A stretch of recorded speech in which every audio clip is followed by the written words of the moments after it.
What I'm going to take you through is sort of an expansion of what the Honorable Paul Hellyer just has shared with you, and go into some granular detail on the evolution of secrecy and what we can do about it. There is, as you all know, and everyone in this room, you're not strangers to this, but some of the thousands of people on the webinar may be new to this concept, is that there has been 100 years of illegal activity, not 70 years since Roswell. And since the early 19-teens, and probably before, we have had breakthroughs in technology, which I rather kindly call the gangbangsters, and cartels of various types, oil, what have you, have kept away from the public.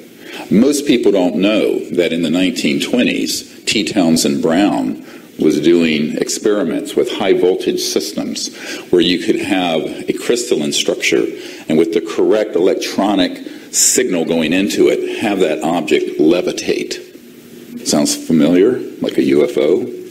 1920s. This was reproduced in Germany in the Kowalski-Frost experiment in late 1920s, 28, 29. Of course, T. Townsend Brown's work was subsumed by covert programs eventually, and the RAND Corporation.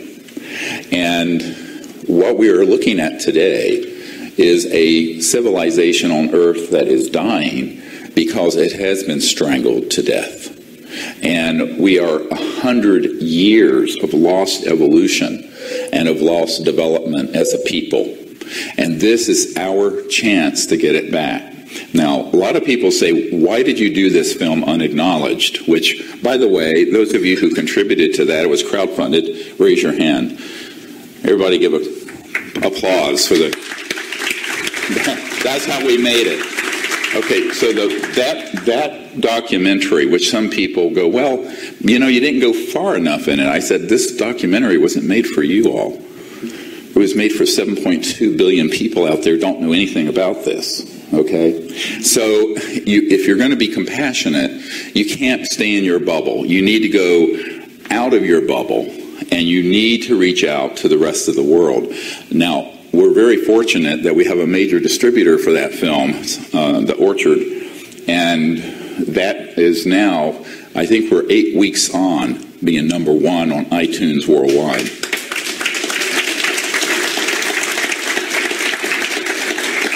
I think Richard Gere was miffed when his new movie came out and we beat them. No relationship. He's Gere, I'm Greer. So what is really important about Unacknowledged is that, and I'm going to just encapsulate it. You're going to see it tonight, and then we're going to have a Q&A after the film is shown. It's really an attempt to put together a taste of the evidence that's compelling, all from government sources, military witnesses, government witnesses, documents, etc. But then go beyond the, let's call it the ephemera, the sort of phenomenon of passing events and evidence. You know, after you have 500,000 or 1 million cases that are in the UFO reporting system, we have enough evidence. What's the secrecy about? But more importantly, how could they do this? How is it structured? And the name of the film comes from the first word that I learned of a special project category in the early 1990s, and this was just before I was briefing the director of the CIA. And unlike Paul Hellyer, he went on to not only defame me, but deny the meeting took place. And he took a golden parachute out of the directorate of the CIA onto the chief counsel for Booz Allen Hamilton, the contractor that Snowden worked for the NSA. And, of course, he knew what side that his bread was buttered on and did not want it to be known when I initially, after he was out of office, disclosed the nature of that meeting. But that's a side parentheses. If we had every one of, as I said before, of the integrity of Paul Hellyer, we wouldn't be in the world we have today. Now, what has happened is that the unacknowledged special access projects, which is the proper name for a super secret black project that is running sub rosa, beneath the surface and illegally, is that those evolved over the last century. And they took on a huge increase back in the era of the Roswell event. Just a point of note, Operation Paperclip was actually run by OSS, and OSS evolved and became the CIA. Now, I know something about this, having briefed CIA directors and put briefings together for them. Now, this Operation Paperclip wasn't just because we wanted the best and brightest German minds, who were very much, many of them, Nazis, but we wanted the technology. And I'm going to share something that's a little bit astonishing. Haven't shared this in any real detail yet, but I think I should. And about 6 months ago, I had a 7-hour meeting with the son of Senator John Warner, who I had fingered as a member of this cabal many years ago. And Senator John Warner, who was not Mark Warner currently of Virginia, he's the Senator John Warner of Virginia who's retired. He had been Undersecretary of the Navy and had been very connected to these classified projects from early on in his life. He married Paul Mellon's daughter. Now, the Mellon family, Paul Mellon, around the time, one of the few billionaires in the world at that time, went over in 1945 to Germany with General George S. Patton and some others to retrieve a partially functioning Nazi anti-gravity system that they were working on. And that was their secret weapon that they were going to win the war with. But they didn't get it perfected before we got the atomic bomb. And the rest, as they say, is history. However, an interesting side note to this, now I learned this, that Senator Warner's son, who's about my age now, a little bit younger, said to me, you know, Dr. Greer, I have to admit that my family are fascists. He just flat out said it completely. And he is not. But he said that he's come to realize that this is very much the case, and the people that they have worked with are also fascists. They are not interested in a democratic society and an open and free society. So what happened at this point is, believe it or not, as hard-ass as General George S. Patton was, he wanted this technology developed quickly and released to the public because he saw the humanitarian value of it. Free energy, no surface roads, no pollution, etc., and so on. They killed George S. Patton. He was assassinated, and this is known by the Mellon family. Now, because of this, what happened, and this is 45 before Roswell, a chill went through what I call the white hats in the military industrial complex, because not all of them, you can't paint all of them with the same broad stroke. There were many of them who wanted this to come out and were stopped. And the ones who wanted to maintain the status quo, predictably, are the ones who benefit from the status quo of endless war and the centralized gangbangster system.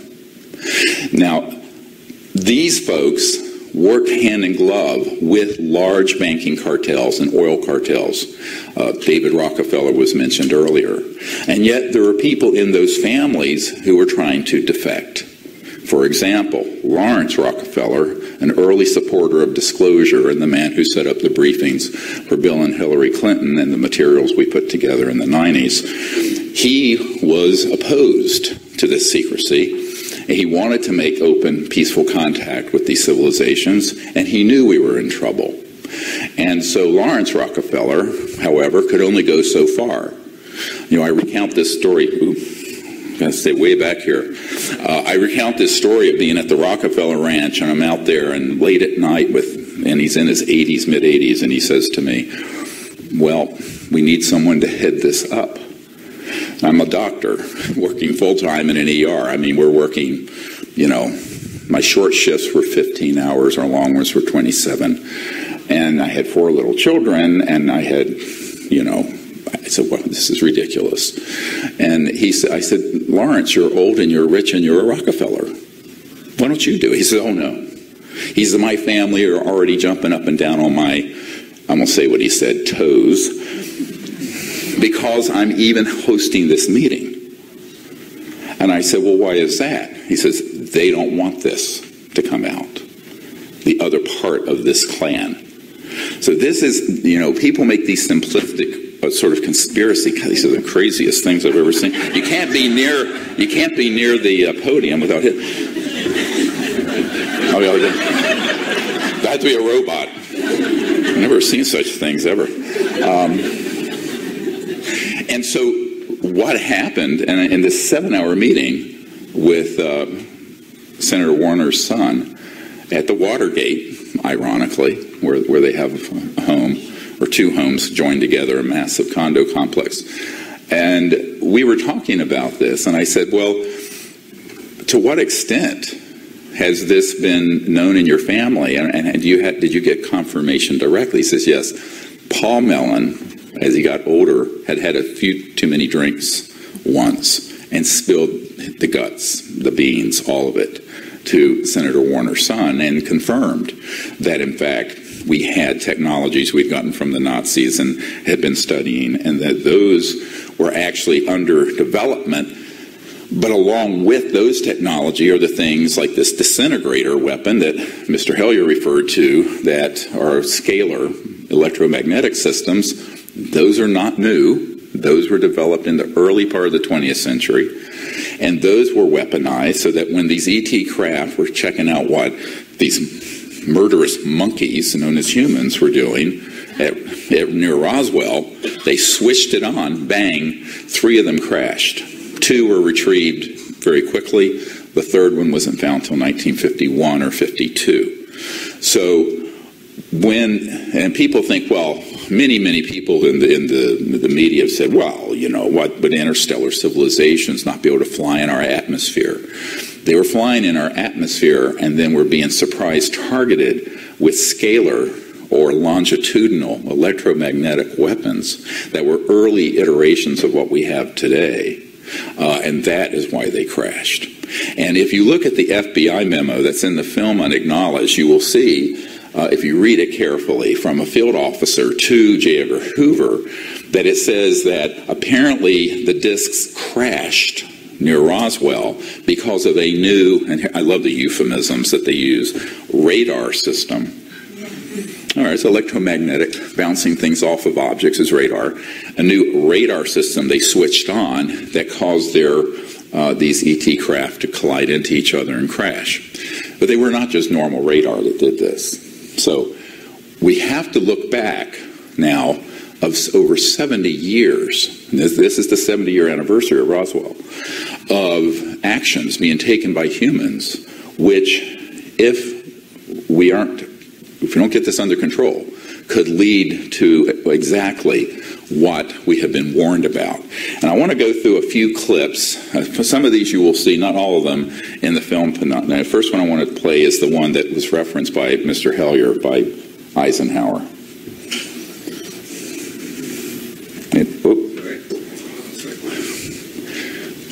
No sound.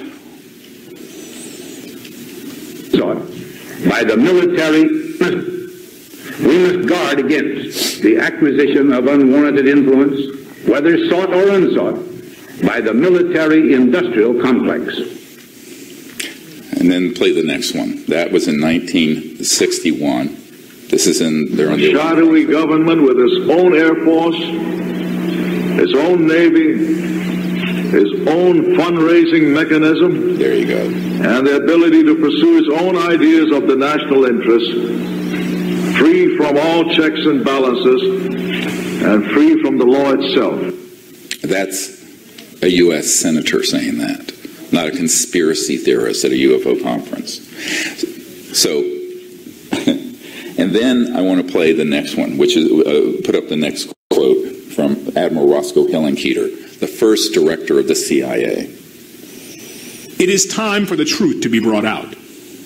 Behind the scenes, high-ranking Air Force officers are soberly concerned about the UFOs. But through official secrecy and ridicule, many citizens are led to believe the unknown flying objects are nonsense.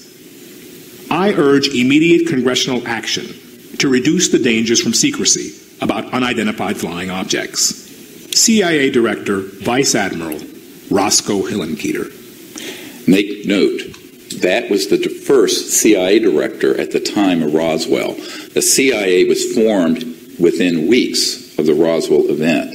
He, in a letter to Congress that was later printed in the New York Times, called for this congressional oversight, and he did not talk about the dangers of the UFOs. He talked about the dangers of the secrecy around UFOs, just like Eisenhower did. It's a nuance with a huge distinction. So, on the one hand, we had interstellar civilizations surveilling our most sensitive atomic weapons facilities, and we were taking actions to down them and destroy them. And there have been hundreds of these objects that have been downed, not a couple, hundreds. In fact, there's a man on my team who was at Fort Huachuca, which is Army Intelligence Headquarters, ironically out near Tombstone, Arizona, where they had in an underground facility he worked in, where there were 9 separate ET craft of different types from different civilizations that had been downed, some of them in Mexico and then brought back up across the border. And in the morgue were just, dozens and dozens of ET bodies that were recovered and had been studied in storage. So this is not something that's a everyday occurrence, but it isn't that rare, but it's incredibly dangerous. Because after I began briefing people like the director of the CIA and presidents and Minister of Defense heads in other countries and members of the Senate Intelligence Committee and generals and admirals at the Pentagon, I learned that the nature of these unacknowledged special access projects were that they were keeping most of those guys in the dark about what they were doing. And this is the most shocking thing of all, and this is why Eisenhower said, beware the military-industrial complex. It will become a threat to our way of life. The secrecy, excessive secrecy, will undermine our democracy. And actually, at the time he said that, that was his last farewell address to the nation, to America, as he left office in January of 1961. It had already happened. He wasn't saying this might happen. It had already happened. Because between the 1945 time period and 1960, there essentially had been a massive coup d'etat by very cleverly moving all these technologies and all these operations in a program that are unacknowledged and beyond the reach of the U.S. president, and even if the president knows about it, beyond the control of it. An Air Force officer I met with who flew with John F. Kennedy on Air Force One told me, and I have a tape recording of this interview, it's very interesting. Back in the 90s when I interviewed him, he said, the president brought this issue up, and he said to me that he knew about it, and he had been briefed on the extraterrestrial matter. But he said, and I'm quoting, the whole matter is out of my hands, and I don't know why. Now, this is the President of the United States. And this should scare the hell out of everybody. And I'll tell you why. Because we live in a world, it's sort of like the Truman Show. You remember that movie with Jim Carrey where, he finally realizes he's on a set and it's all fake? We live in this world of sort of make-believe, and I call it make-believe politics, make-believe media news, make-believe science, make-believe history. It's all make-believe. And the truth is never spoken about. And very rarely, and when you do speak the truth, you're going to be attacked and pilloried, as I have been, and I'm sure others of you who've spoken out in your communities may have been. But the reason the secrecy has been enforced and created in this unacknowledged special access project, the mechanism of the secrecy, we're not talking about normal top secret TSSCI, Top Secret Special Compartmented Information or Intelligence. We're talking about a level of secrecy where if you had an organizational chart, you would have the President of the United States at about level 21. In fact, I've seen this chart. This is at about level 43, 44. So, and never mind your Prime Minister. So, no offense. I mean, no offense to any of you. I know, spoken like a real Yankee. And the same is true for our Secretaries of Defense. Gordon Cooper, who is in our film Unacknowledged in an interview, and many of you have seen this clip. What you have not seen, and what most of you do not know, is that some years ago I was given a presentation, and so was he, to the Federalist Society, a very conservative, old guard, constitutionalist organization. And you see it a lot in the media in Washington. And I was in a ballroom larger than this, and it was their annual gathering. And before I spoke, Gordon Cooper came up to me and my wife and said, the Secretary of Defense a couple years ago, who at the time was Cohen, Secretary of Defense Cohen under Clinton, had asked me personally to give him all the specific data of what happened when his crew filmed a UFO landing in broad daylight out on one of the dry lake beds at Edwards Air Force Base, I believe in 1956. And because the Secretary of Defense wanted to see that footage and wanted to get to the bottom of this. And so astronaut Gordon Cooper gave the Secretary of Defense all the granular, actionable intelligence you would need to retrieve that information, and then got back later to Gordon Cooper, and the Secretary of Defense said, I'm denied access, apparently, because that has disappeared into some black hole. Now, this is the Secretary of Defense of the United States. So I tell these stories not because they're just apocryphal or sort of, but it shows a pattern that's very important from a legal point of view. And that is, and this is where I would differ a little bit with my friend, Mr. Hellier. We don't need to rescind the National Security Act.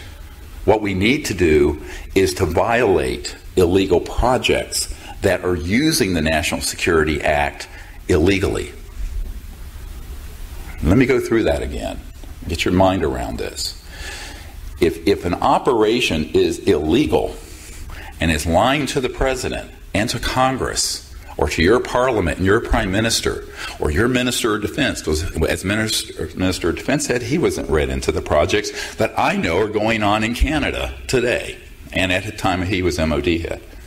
Those projects are, by definition, off the reservation, and they are running outside the rule of law, and they are unconstitutional. A priori, they cannot cite the rule of law to prosecute anyone who defects from them. Got it? All right. That's how I've gotten all these military guys to speak. And sometimes it takes me 5 years of hand-holding a colonel or someone at the FAA or whoever to get them to actually step forward, name, rank, and serial number. But for every one that you will see in the Disclosure Project archive that we have, and we have several dozen on our YouTube channel, it's youtube.com/S-disclosure, S as in serious, but S, the letter disclosure. We have about 800 more, or more than that have given me information, documents, what have you, about programs they've been in, but they're terrified to come forward. So what we really need is an executive order that would say you are hereby allowed to speak about these projects since they have been run illegally for 70 years. Now, in the absence of that, and Daniel Sheehan and I discussed this in some length, we, the people, can tell folks that we know, and some of you may know people who've worked in these projects, that they cannot be prosecuted under any national security protocols if they are exposing an operation which is at its core an illegal operation. And I am here to tell you the secrecy on this issue is not only illegal and unconstitutional, but provably so. Because And proof of the pudding is this. I have published and put out top secret documents that were handed off to me by folks in the CIA and NSA that have not been declassified. Why am I not in prison?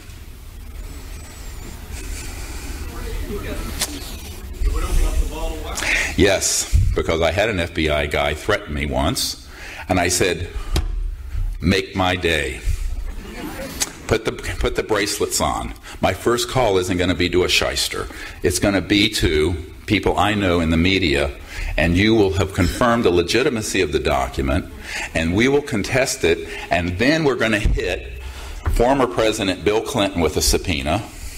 We're going to hit the CIA director I briefed with a subpoena, the head of the Defense Intelligence Agency that I met with for hours who had been denied access to these projects, a 3-star general, Patrick Hughes. All of them are going to have to testify under oath that they were given actionable intelligence by my team of current operations at facilities at Nellis Air Force Base, so-called Area 51, at Dugway, the proving grounds out in Utah, the state-of-the-art facility, the area, the Los Alamos connected facilities, Kirkland Air Force Base, and Sandia Labs, and on and on and on and on. And they were all denied access. But they were in a commanding position where they had a need to know. Therefore, the projects are illegal. And so this guy looked at me. He says, "Oh, you're crazy." I said, "Yeah, like a fox." But I mean, it is a little scary sometimes dealing with these fascists. But when the day is done, they're no worse than gangbangers I had to deal with in the ER. And my Tech 9's coming in your face. I'm going to kill you, you know. So I'm saying it's America, you know. This happens every Saturday. So, so it really does. So, a scathing commentary. Should have my own Sirius XM channel. Offend everybody, I guess.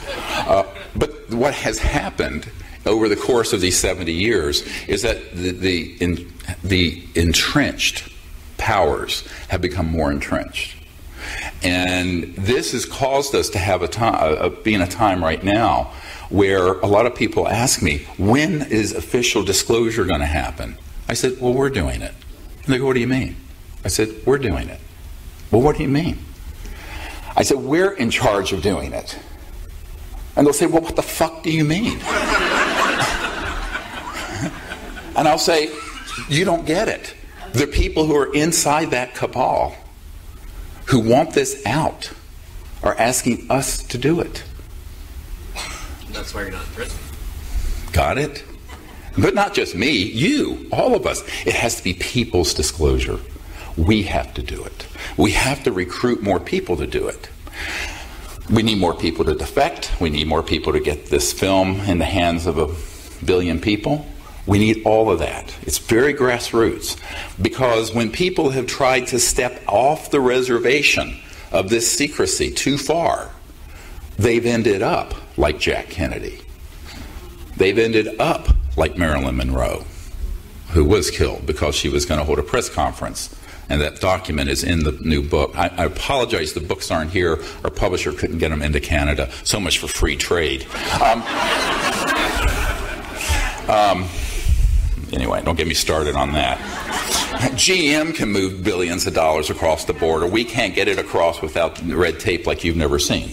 Anyway, so what has happened is that over the course of these last 70 years, there are people who really are on the side of the angels, who are on the inside, but when they have tried to step out because they were made men, it's like a mafia, they were made men inside the system.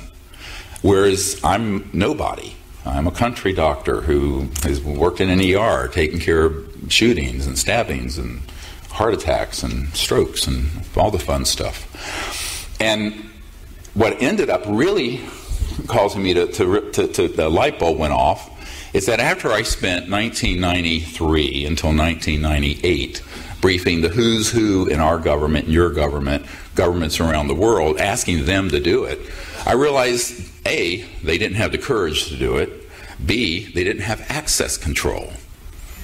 Now, what do I mean by access control? Well, I can brief this lovely lady here about and read her in on a project, and she'll learn about it. And that's what you do with the president. But if she says to me, I want to have control and I want you to do X, Y, and Z with that project, I'll say, no, ma'am, you don't have control over it. We're controlling it. Now, that has happened over and over again to U.S. presidents. One that's in the movie, there was a guy named President Jimmy Carter. Now, he's probably not in a lot of your radar. Many of you weren't alive when he was president in the 70s. However, President Carter, when he was elected, the first thing he did was ask outgoing CIA director, but he was still CIA director, George Bush Sr., to be read into or briefed on this subject. Guess what happened? Bush turned to him and said, I'm not going to tell you anything. If you want to learn something, get it from the Congressional Research Service. See what they can scrounge together for you. And brushed him off. Now, of course, that's illegal. It was a power play. They did not want Jimmy Carter, who ran as one of his campaign promises to end UFO secrecy and open the UFO files, because he had had a sighting of one when he was governor of Georgia.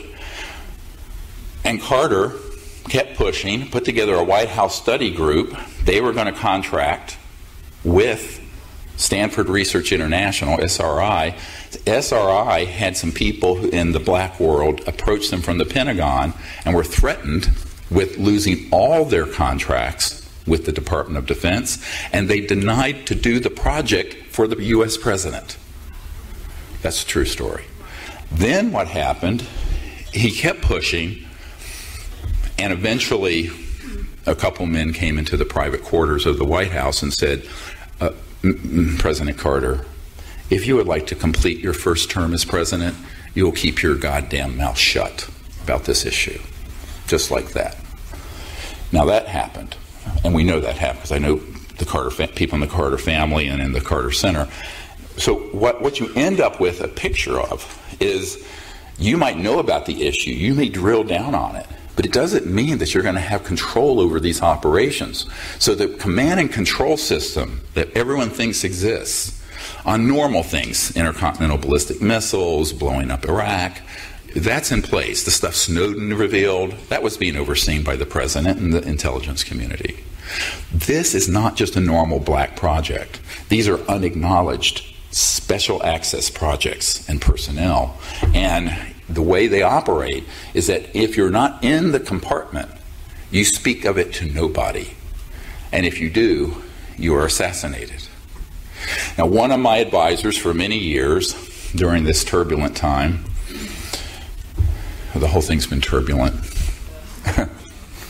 and he said to me, he said, well, I was in one of these projects. It was about a $3 billion unacknowledged special access project. This is one project, $3 billion US. And we were taken into an underground facility. Everyone had their weapons taken. Everyone had their recorders, watches, anything electronic.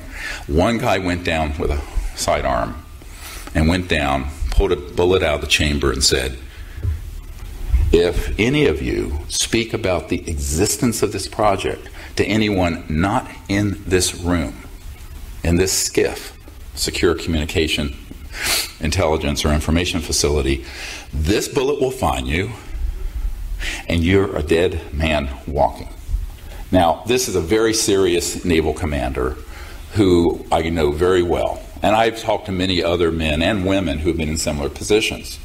So that is how unacknowledged special access projects operate. It's like the mafia. You blow the whistle on the Don, they're going to whack you. So this is a very nasty sort of way of controlling things. You break the law, you deny access to people who want to get the truth out, you threaten them, you defame them, you engage Disney Studios to make cartoons about the subject so it's ridiculed. Did you know that we have a document that, in a CIA document officially released to me after I met with the CIA director, describing in the 50s of the CIA engaging Disney Studios to make cartoons about aliens? You see, so that people would take it with levity, ridicule it, and create a lot of social opprobrium. and embarrassment if you were seriously taking UFOs into consideration. So this is what we're going to talk about a great deal at my workshop tomorrow, is the structure of how that has happened and the extent to which the UFO subculture was the primary target, and still is, of the disinformation and counterintelligence operations. It is the number one, because how else are people finding out about this? The internet and the UFO subculture. It's not a pretty story, but you need to know it. Now, I want to go, before too much time passes, to this next slide by the General Douglas MacArthur.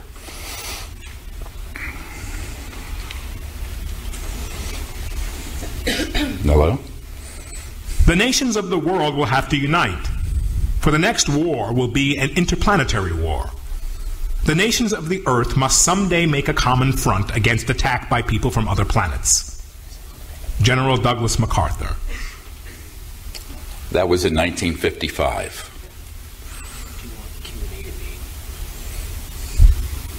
Mm. 15 minutes. That was 1955, October. I was 3 or 4 months old.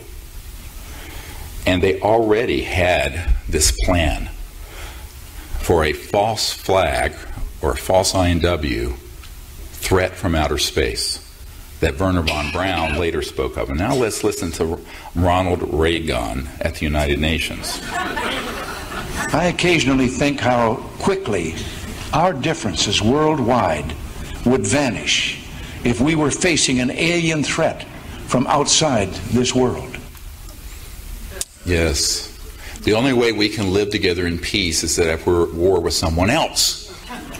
I mean, this is, of course, batshit crazy, but we have something here that is what is called an acculturation process, where over many decades there have been leaders that have been convinced that we have a threat, and that the solution to that threat or incursion from other civilizations is to militarize the relationship. Now, interestingly, the same people who benefit from, say, hoaxing the Gulf of Tonkin event in Vietnam, which stampeded President Johnson into escalating Vietnam into the quagmire it became, that cost trillions of dollars and hundreds of the millions of lives, if you count Vietnamese and Southeast Asians as living humans, which they are, or the famous weapons of mass destruction that Saddam Hussein had, which were to justify us going into Iraq, which gave us ISIS. It's all hoaxed. And so you have people who are continuously creating hoax scenarios. And this has actually got a very military-sounding, bureaucratic term. And it's called a deceptive indication and warning, or a false INW. And that's what the pop culture would call a false flag. And these are concocted in their research projects all the time. And they're put on a storyboard years, sometimes decades in advance. And the big one is the alien invasion one. And so through the UFO subculture, Hollywood, the media, and the internet, there has been a very well-funded and clever disinformation and counterintelligence operation that was launched in the 50s to convince people of what you just heard General Douglas MacArthur and Ronald Reagan decades later say was necessary. Now, let's pause for a moment on this, just for a moment. You're an interstellar civilization, which means you're also transdimensional. What do I mean by that? It means that you can create an electromagnetic field around this object, this phone, and have its angular momentum of all its atoms and subatomic particles alter where it drops out of or rises out of in a higher frequency this 3D into another dimension, which is not solid matter and is very closely approximates what you experience when you're in a lucid flying dream. so-called astral energy. We'll get into this tomorrow in great depth. Now, that's done electronically. Now, those technologies mean you can go faster than the speed of light because you're dropping out of linear space-time. So you're not going from, say, Arcturus to here in a line at some huge speed. You're simply dropping out of space-time and going boink, boink. Now, communication systems are even faster because there's no coefficient of drag of the residua of the material object. It takes a little bit of time, even if you're going interdimensional. But did I just lose you? No. But when you're talking about communication, that is instantaneous because they have devices that are like this, that instead of having a radio frequency bouncing around, a la 1844, which is all this is, right? Radio signals and microwave signals. They're going from thought to here. So you think to it and it does it and communicates. And they are thought actuated. So what is thought? Well, there is a quanta of thought and it can be quantified. And this is what we're going to go through a huge amount of this tomorrow in the workshop. Because that's what you have to understand. You cannot understand the actual extraterrestrial phenomenon without understanding this. Now, let's imagine that these civilizations, therefore, are maybe 10 to the 6th to 10 to the 8th, maybe more years more developed than we are, hundreds of thousands to millions. Their weapon capabilities with that level of technological prowess would render any conflict more laughable than mutual assured destruction. It would be point, set, match over in a fraction of a nanosecond. It would be. Now, however, it sells a lot of books and movies and Alien and scary stories to present that there's an existential threat. And there has been a plan since the 50s to convince the public that the next big threat we have to spend trillions of dollars to fight is in space. And that's why I made Unacknowledged. I made the movie Unacknowledged to expose this. Sort of like Paul Revere screaming, the British are coming. Because this is not something theoretical. I have met with people since the early 90s who have been on policy boards where they said we can hit a button, bang, launch events that 99.999% of the public and the National Military Command Center would think was alien. And it's 100% man-made and it will fool everyone. And this man had been on an interagency committee with NSA, CIA, Air Force, what have you, in 1974. And he said that it was fully operational long before he was on that committee. So people have to understand that we need to take a deep breath and look at what kind of manipulation has gone on to stampede the masses into fear. Because in order to have, and here's this right out of the Nazi playbook, in order to get the public to go along, you have to terrify the populace, like 9/11 did, and like Hitler did in Germany, but you have to have an enemy. Well, how do you have an enemy? You have to have an acculturation program that begins to put out all kinds of false and defaming and scary scenarios that you're creating under these deceptive INWs or false flag procedures, and convincing the public that they're actually something else, that they're saying in that case alien. But they're not alien, they're man-made. And what blows people's minds is that when I learned of this in 1992, 93, 94, from very good sources, I went, well, this has to be exposed. And this intelligence official said, oh yes, you can speak of it. It'll mean you're blacklisted. You'll be the most hated person in the UFO space. And on top of it, it is so bizarre.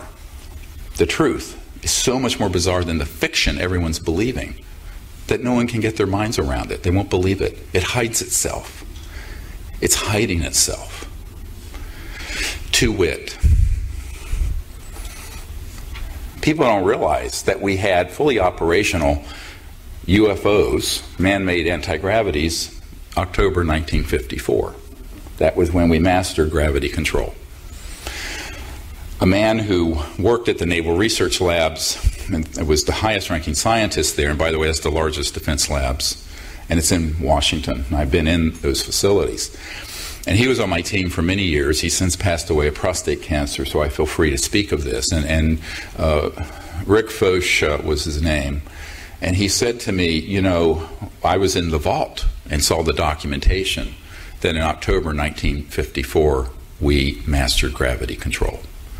And so since the mid-50s, there have been two phenomena going on that have been conflated as one.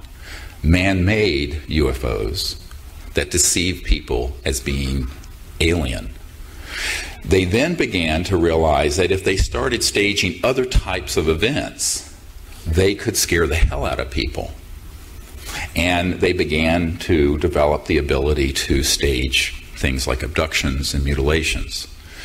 Now, all right, now, have people had actual contact with ETs? Yes, I have no doubt I have. But they began to also do this other program. And years ago, you know, I didn't know any of this. I remember in 1990 writing to, or early 90s, and I was just starting out in this. And I'm a doctor. I mean, I wasn't that versed in all this. And I wrote to the late Bud Hopkins Intruders Foundation. And a man called me up, and he said, oh yes, he says, there are many people who come to our meetings that have been actually abducted by what look like aliens, but they're being controlled by Air Force, and they're kind of robotic things. And they look like what you normally hear described, a gray or a this or that. And he says, but we don't allow those accounts to get published. We sanitize those out. And I said, well, why? He says, I'm being directed to sanitize those out. And then I found out that that operation was being funded by Prince Hans Adam von Liechtenstein, the banking family that funded Adolf Hitler, and is part of this cabal. How do I know that? Because I met with Prince Hans Adam von Liechtenstein, and he told me. I don't deal with rumor. And what I'll tell you is from firsthand. So I began to piece together this mosaic, this sort of like puzzle of, well, what part of this is real and what part of it is a false flag? And it turns out the dominant database on the UFO subject are the false flag, and which is predictable because they have to do to ETs what they did to Jews during the Third Reich. They have to be demonized. You have to hate someone to pay the cost in blood and treasure to go to interplanetary war, which is what Douglas MacArthur was calling for. So this is the game that's being played. It's a very big game. And I tell people, getting my mind around this is like playing chess in 38 dimensions. But that's what I set out to do. Now, most people don't want to hear this because they have fixed belief systems around the nexus of disinformation known as ufology. But I think it's important that we begin to put into our differential diagnosis, as we say in medicine, some things that you need to understand. That there are ET events, there are man-made events, and then there are events that are neither. And those are ones that originate from another dimension, but that are neither strictly extraterrestrial from another planetary system or human. And those are all being conflated together. And this conflation has been done deliberately because in the confusion, people lose their way. And in that chaos, they lose their way. And they don't know which is real, which is from another dimension but not ET, and which is man-made. And the man-made stuff is so good that it's astonishingly good. I mean, it's good. And I've talked to a number of operations directors who have been on man-made abduction squads who have told me exactly how they operate. And they're really happy for the UFO community to then report that out as an actual alien event. But he says it's not hard to figure out the difference. If you see an object at close range and there are parts to it, it's man-made. If you see a gray or some creature like that that's moving very robotically like this towards you, that's man-made. I know where they make them. I know what's in their neural complexes. I know the men who designed them, and they're nano-bio machines. Okay, they are. Now, are there actual ETs? Yes. Are there fake ones? Yes. But you have to know if you don't know there are two things to even ask the question about, you're not going to ask the question. You've got to begin to ask the question. I question everything. Someone said to me, well, you're a real skeptic about most. I said, yeah, with very good reason. Because most of the information out there is contrived disinformation that has been designed by the intelligence community to create the platform or the foundation for World War III. So I always ask people, aren't you tired yet? Aren't you tired of hating? Aren't you tired of fear? I mean, we went from, in the South where I grew up, I had an African American, we just said black back then. I had a black girlfriend in high school in 1972 and 3 in North Carolina. Let me tell you, this ain't Toronto. And I was almost murdered. I was chased by some rednecks who were screaming the N-word lover at me as they chased me on my bicycle and ran me into the woods. And, I remember as a child going to my father's Sears store where he sold fencing, and there were white and black water fountains. I was 4 or 5 years old. This was about 1959 or 60. And I went to one time, and I was thirsty, and it was August, and it's the South, and it's hotter than blue hell. And so I go over, and I'm drinking out of this one. I can't read because I'm 4 years old. And this old woman comes up to me and shakes me. Don't drink out of that. That's for the coloreds. And I said, well, is the water poison? No. I said, well, will it hurt? It was like magical because my family was not racist. But it was this whole magical belief system of the Jim Crow South. I lived in it. Now we have a magical belief system about what I call alienism, who we have to be afraid of. Same techniques have been used by the same demagogues who want to control you through fear and create the foundation for war. Don't take it. Don't believe it. We can't be fooled again. It's like the Who. But we have been fooled again, over and over. So this is my wake-up call. This movie is the wake-up call for that. Now, then we went through, of course, the Civil Rights era. And I was involved with that. And we made great progress, but we're not quite there yet. But lo and behold, then we get into the whole thing where there's one religion fighting another, which is nothing new, but has been escalating rapidly since we've been involving ourselves in the Middle East. And then we have the whole question of gender equality. And let's not forget, it is Pride for Toronto, I understand, this weekend. Happy Pride, the LGBT folks. That people were routinely killed for being gay or lesbian, and certainly thrown in prison. So I think we have to realize that humanity has this multi-thousand year history of finding any difference we have with each other and making war out of it and hatred. And that is what we have to transcend. To me, that's the original sin of the human race. Is that if you look at our genetic roots from primates, monkeys, they organize into troops that do get into wars and they do murder each other. And we've carried that proclivity into our culture. So if somebody is a different color, a different race, a different sexual orientation, a different religion, a different ethnicity, my God, for so many years, hundreds of years, there were conflicts in Ireland, and it was white Christians that happen to be Protestant blowing up white Christians that happen to be Catholic. Doing. Now we're supposed to figure out how to live together in the cosmos with civilizations from other star systems. You see what a leap this is? How are we going to do that? You can't go to war because it'd be the end of all life on Earth. The weapons are too powerful. They make a hydrogen bomb look like a Tinker toy. Trust me on this. I know what these weapons are. So the only path forward is one of universal peace, not world peace. World peace would have been 1917. All right? And League of Nations. We have to establish universal peace. And that was why I left medicine. All right? To get that message out. We have to go from where we are to a civilization that understands that there is a singularity of consciousness, of the mind, that unites all intelligent life in the universe. And that we are those people.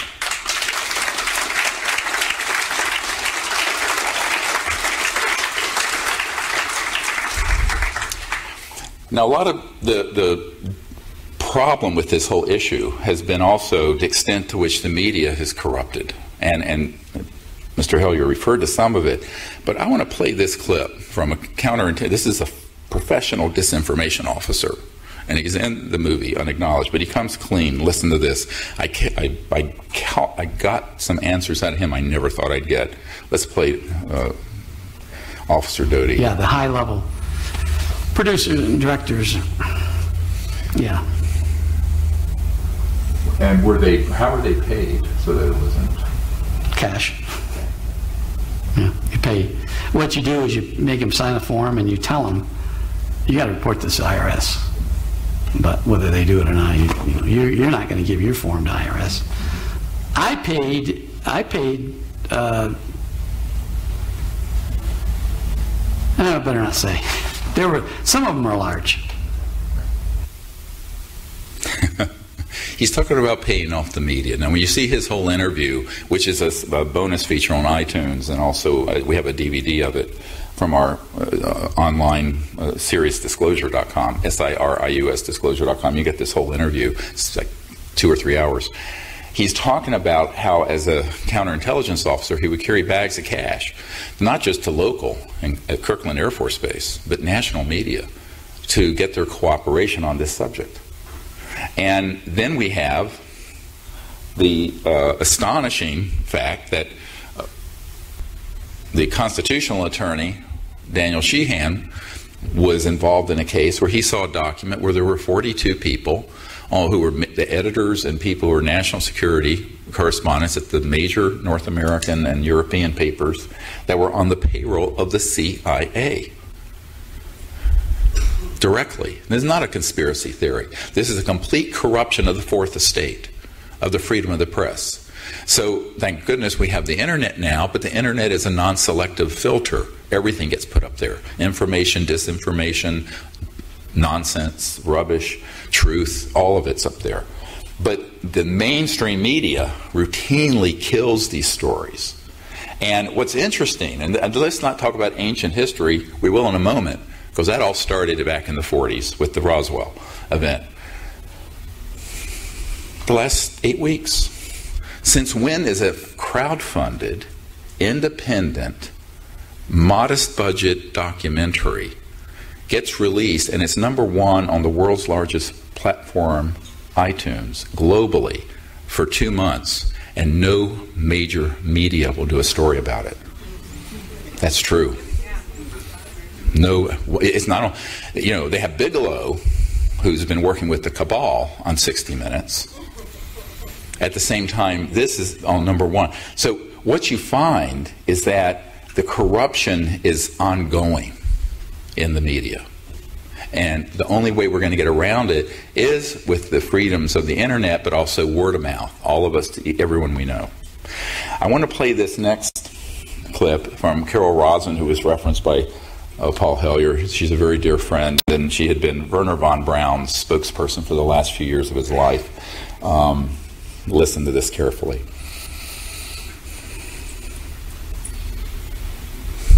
You can play that one.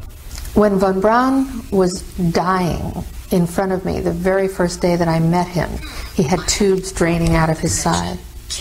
And he was tapping on the desk telling me, "You will come to Fairchild." I was a school teacher. "You will come to Fairchild and you will be responsible for keeping weapons out of space." The strategy that Wernher von Braun taught me was that first the Russians were the enemy against whom we're going to build space-based weapons. Then terrorists would be identified. Then we were going to identify third world country crazies. And the next enemy was asteroids. The last card is the alien card, and all of it, he said, is a lie. A lie. Yep. Now play the next one. Listen very carefully. Have you been exposed, or did you come across in your career and your network the false INW or the deceptive indication and warnings projects related to this? Yes. And what did you find out about those? That's pretty hush. I don't think I should talk about that. Yeah. I mean, that's right. When I briefed the head of the Defense Intelligence Agency, that was the main subject. That is, that's very sensitive. Yeah, it's very sensitive. Yeah. Yeah, that's right. He's admitting to the false flag, but he won't go into the detail. What he doesn't say is volumes. Now play the next one. We did do that, yes. I'm asking about the OSI did that. There was a special group out of the 7602nd Air Intel Wing at Fort Belvoir. They came out and did that. They had these people that had maybe some sort of defects, anatomical defects that were brought in to fool people into thinking they're aliens. Yeah. I can't give you any specifics because the program is still classified, and they probably still doing it. I wouldn't doubt it. They were still doing it.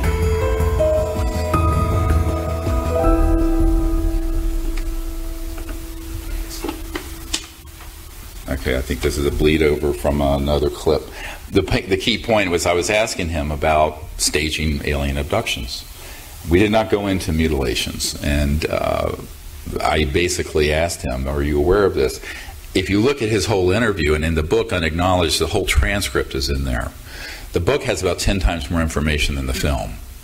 And he talks about the fact that there were some specific cases he knew about in Washington State where people saw something they shouldn't have seen that was man-made, and they then sent in a home invasion team of aliens that were man-made to attack them. Now, this is very reminiscent of the Stan Romanek case. I remember you heard some years ago, and he was on Larry King and all these shows with Boo, you know, the alien that would pop its head up. Well, I went to his home, and Ricky Butterfast, who's here with me, can attest to this, and to meet with him and see what had actually happened. And it turns out he had sold the rights to the tape recordings I'm about to describe to Disney, which black shelled them. Now, in this particular case, in one of these incidents, he was having like his medicine bottles were being like microwaved and melted in his cabinet, and weird stuff going on, and electromagnetic strangeness in his house. And one particular day, he had a camera set up, a video camera. He was in his kitchen, and it was running, and this alien walks in and apparently throws a canister, some chemical, and he passes out, knocks the camera over. And there had been someone who kept warning him about what was going on. Apparently his father was in the Air Force, and there must have been a friendly on the inside who knew what game they were running on Stan. And he had this tape recording, and it was a tape recording of a computer-generated voice saying, "Stan," it was a female British-sounding voice, "Stan, it's one of the fake ones. That was a fake one," over and over again. And I'm sitting there with a MUFON investigator, and Ricky Butterfast, and myself, and Stan Romanek and his wife. I said, "Oh yeah, obviously that's a fake one." They said, "We don't know what that means." I said, "That's a man-made one. We've been building those out of the underground facilities. I've been in. I know exactly who's building those. That's not an ET." And they went, "What?" They didn't even know that was possible. Well, Doty admits that they've done this. So then the question, you have to then take everything you've ever read and everything you've ever seen and go, was it real or was it Memorex, as they used to say in the commercials? You know, is it real or was it something that was made up for its psychological warfare value? And I'm quoting from a CIA document from 1953. To what extent have we been deceived?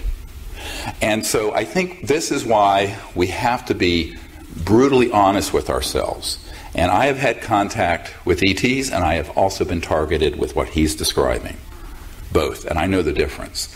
And I can tell you that it's quite clear the difference. And the electromagnetic weapon systems that can induce an abduction state, and then the things they can do are truly terrifying.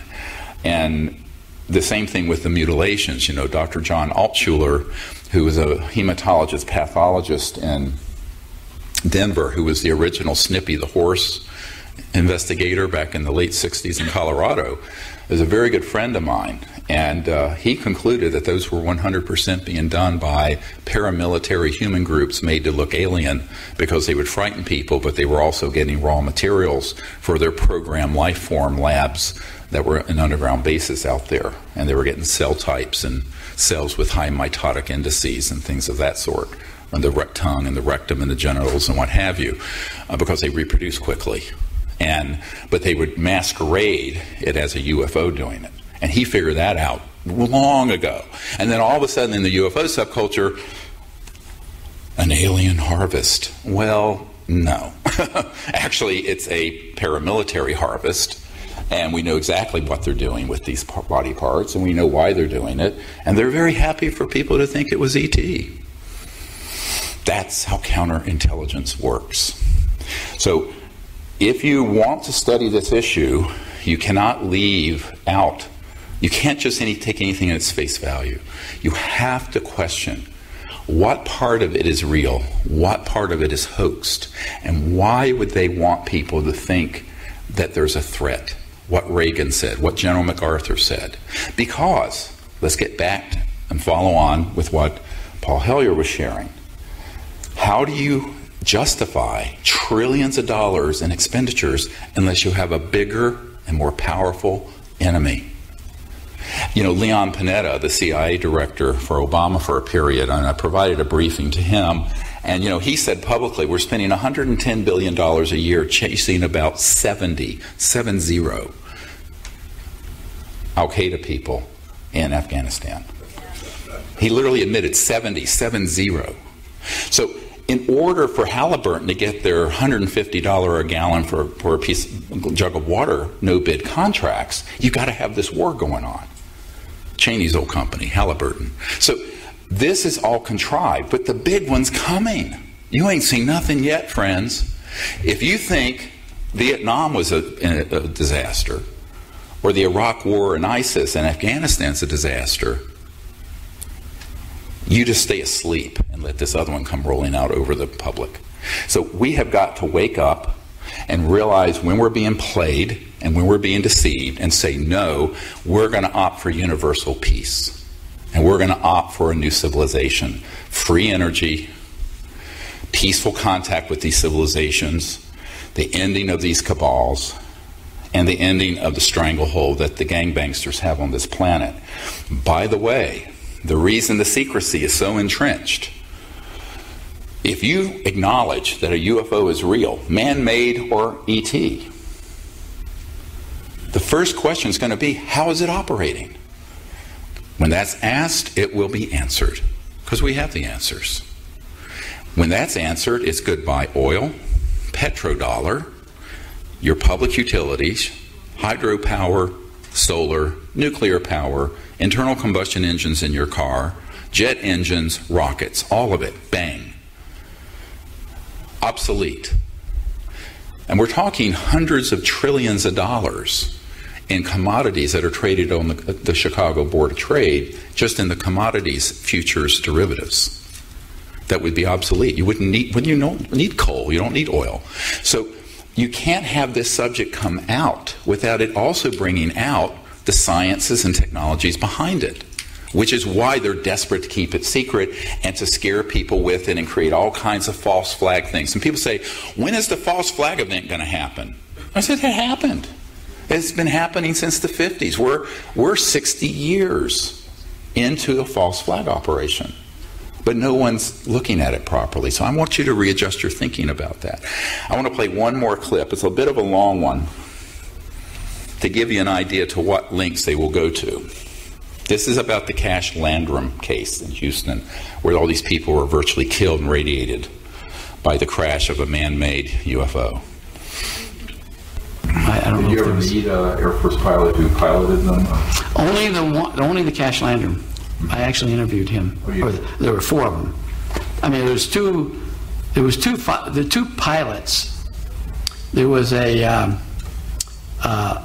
systems officer that was handling the equipment, and then there was I can't remember what the 4th person did. He was a navigator or what he was. And I interviewed them, and everything that could have gone wrong, it took off fine from Nevada and flew perfectly. But when it was going to an air base. I can't remember which air base it was. Some air base in Texas. I think it was Webb Air Force Base in Big Springs. I think it was. Yeah, I'm pretty sure it was Webb. This is a man-made UFO. When they tried to slow it down, that's when the problems happened. And then they cut power, and so many things went wrong that they almost crashed. They called for rescue helicopters. They thought we were going to crash. So these helicopters came out, but they finally got it going again, and they landed at some place. Apparently it was just past where they spurred all this radiation on those 2 poor people, or 3 people, or however many it were. And then they flew it back to Nevada. It was pretty huge. It was one of those big ones. It was not a saucer shaped. It was more huge oval shape. Was it man-made? It was reverse engineered. Reverse engineered. Yeah. Yes. They trained 9 months before they ever flew it, and then they trained another, I can't remember how long, 4 or 5 months, flying it all around Nevada, and it worked fine. But the problem is, it's a reverse engineered alien craft with one of our nuclear propulsion systems. Right. Well, that wasn't refined because they couldn't figure out how to reverse engineer the aliens. They got it to work at times, but they couldn't manipulate it the way they needed to for a human pilot to fly it. So they had to put one of our propulsion system in it, and it malfunctioned. And they trained, and there wasn't any. I'll summarize the rest of it. So they were flying. What's really important about this is this is astonishing. So if there's an attorney who wants to go into federal court with me, we'll do this. He is admitting he was the principal investigator on the Cash Landrum event, which you can Google it, where there were these people critically injured and hospitalized with radiation because there was a breach of the reactor that spewed all this radiation. And as this UFO was descending outside Houston, it was spraying the people underneath with this horrible radioactive material. And they virtually, several people almost died, and I think later did. And he admits, and he was the principal investigator for the Air Force Office of Special Investigation that debriefed the 4 human occupants of it. Now, for years, they were very happy to let the public think that was an alien craft and the aliens radiated those poor people. It was not. It was the U.S. Air Force covert programs that flew out of Nevada, meaning Area 51. So this is the sort of thing that goes on. And it's criminal. Those people actually tried to go to court to sue the government, and they simply said, this project doesn't exist. We have no knowledge of it. Because the people that they were trying to sue in the mainstream government did not. That's the nature of an unacknowledged special access project. And this is why we have to do disclosure. We have to do it now. We have to create teams to make peaceful contact that are non-militaristic with these civilizations. We must bring out these technologies to save the Earth's environment, and we have to liberate humanity from the gangbangsters. That's what has to happen. It's a very tall order, and we need every single hand on deck to do it. And I hope you will join us in doing so. Now we're going to take a few questions, or yeah? I didn't know we were going to do Q&A. If you had the ability, do it. I think we have till 3:30. Yeah. About 15 minutes. So if people have any questions? Okay, what we're going to do is we just have 15 minutes. One question, okay? Myself and one of the volunteers over there will get you a mic and we'll do the best we can. One question only, okay? I'll start. Yeah, and just a question, not a soliloquy. Right, okay, please. Hello, thank you very, very much for being here. So something like the Corey Goode stuff that we're all hearing about, the galactic wars that are going on, those are all false flag? Those are people that have been convinced that they're doing this? And yes, I mean, well, we have to understand there are witting and unwitting people in this. Yeah. Okay, so the quick answer is, without talking about personalities, I really don't care. I like to talk about ideas and not people. There is great value in presenting this Manichaean us versus them cosmic view. All right, this is the Cosmic Expo, right? So the truth is, many people have been in classified projects and been given experiences through these electronic systems that interface with consciousness that are absolutely real to them. Now, I remember in 1994 meeting with a man that in the 50s had invented an electronic system that you could wear so that you would be able to remote view in consciousness any place. But he also had turned it into a weapon system where they could give someone a consciousness experience of anything they wanted. And, hello? We lost power here. And give any experience they wanted. And the man I'm quoting here is a genius electronics engineer who was in his 80s and wanted to give this system to me. I didn't want to touch it. And he said, basically, if we want you to have a personal conversation with your personal God, Jesus, Buddha, Muhammad, whoever, you will have it. You will believe it's real. You will pass a lie detector test that it is real. And that's how good it is. Werner von Braun on his deathbed, in addition to warning about the hoaxing of an alien attack, actually said the only thing more frightening than that scenario and that plan is the electronic warfare systems that interface with thought and consciousness that can hoax experiences for people and that have been abused in this way. So what I'm saying is, I'm not going to ascribe intent to anyone. I think a lot of this is very innocent.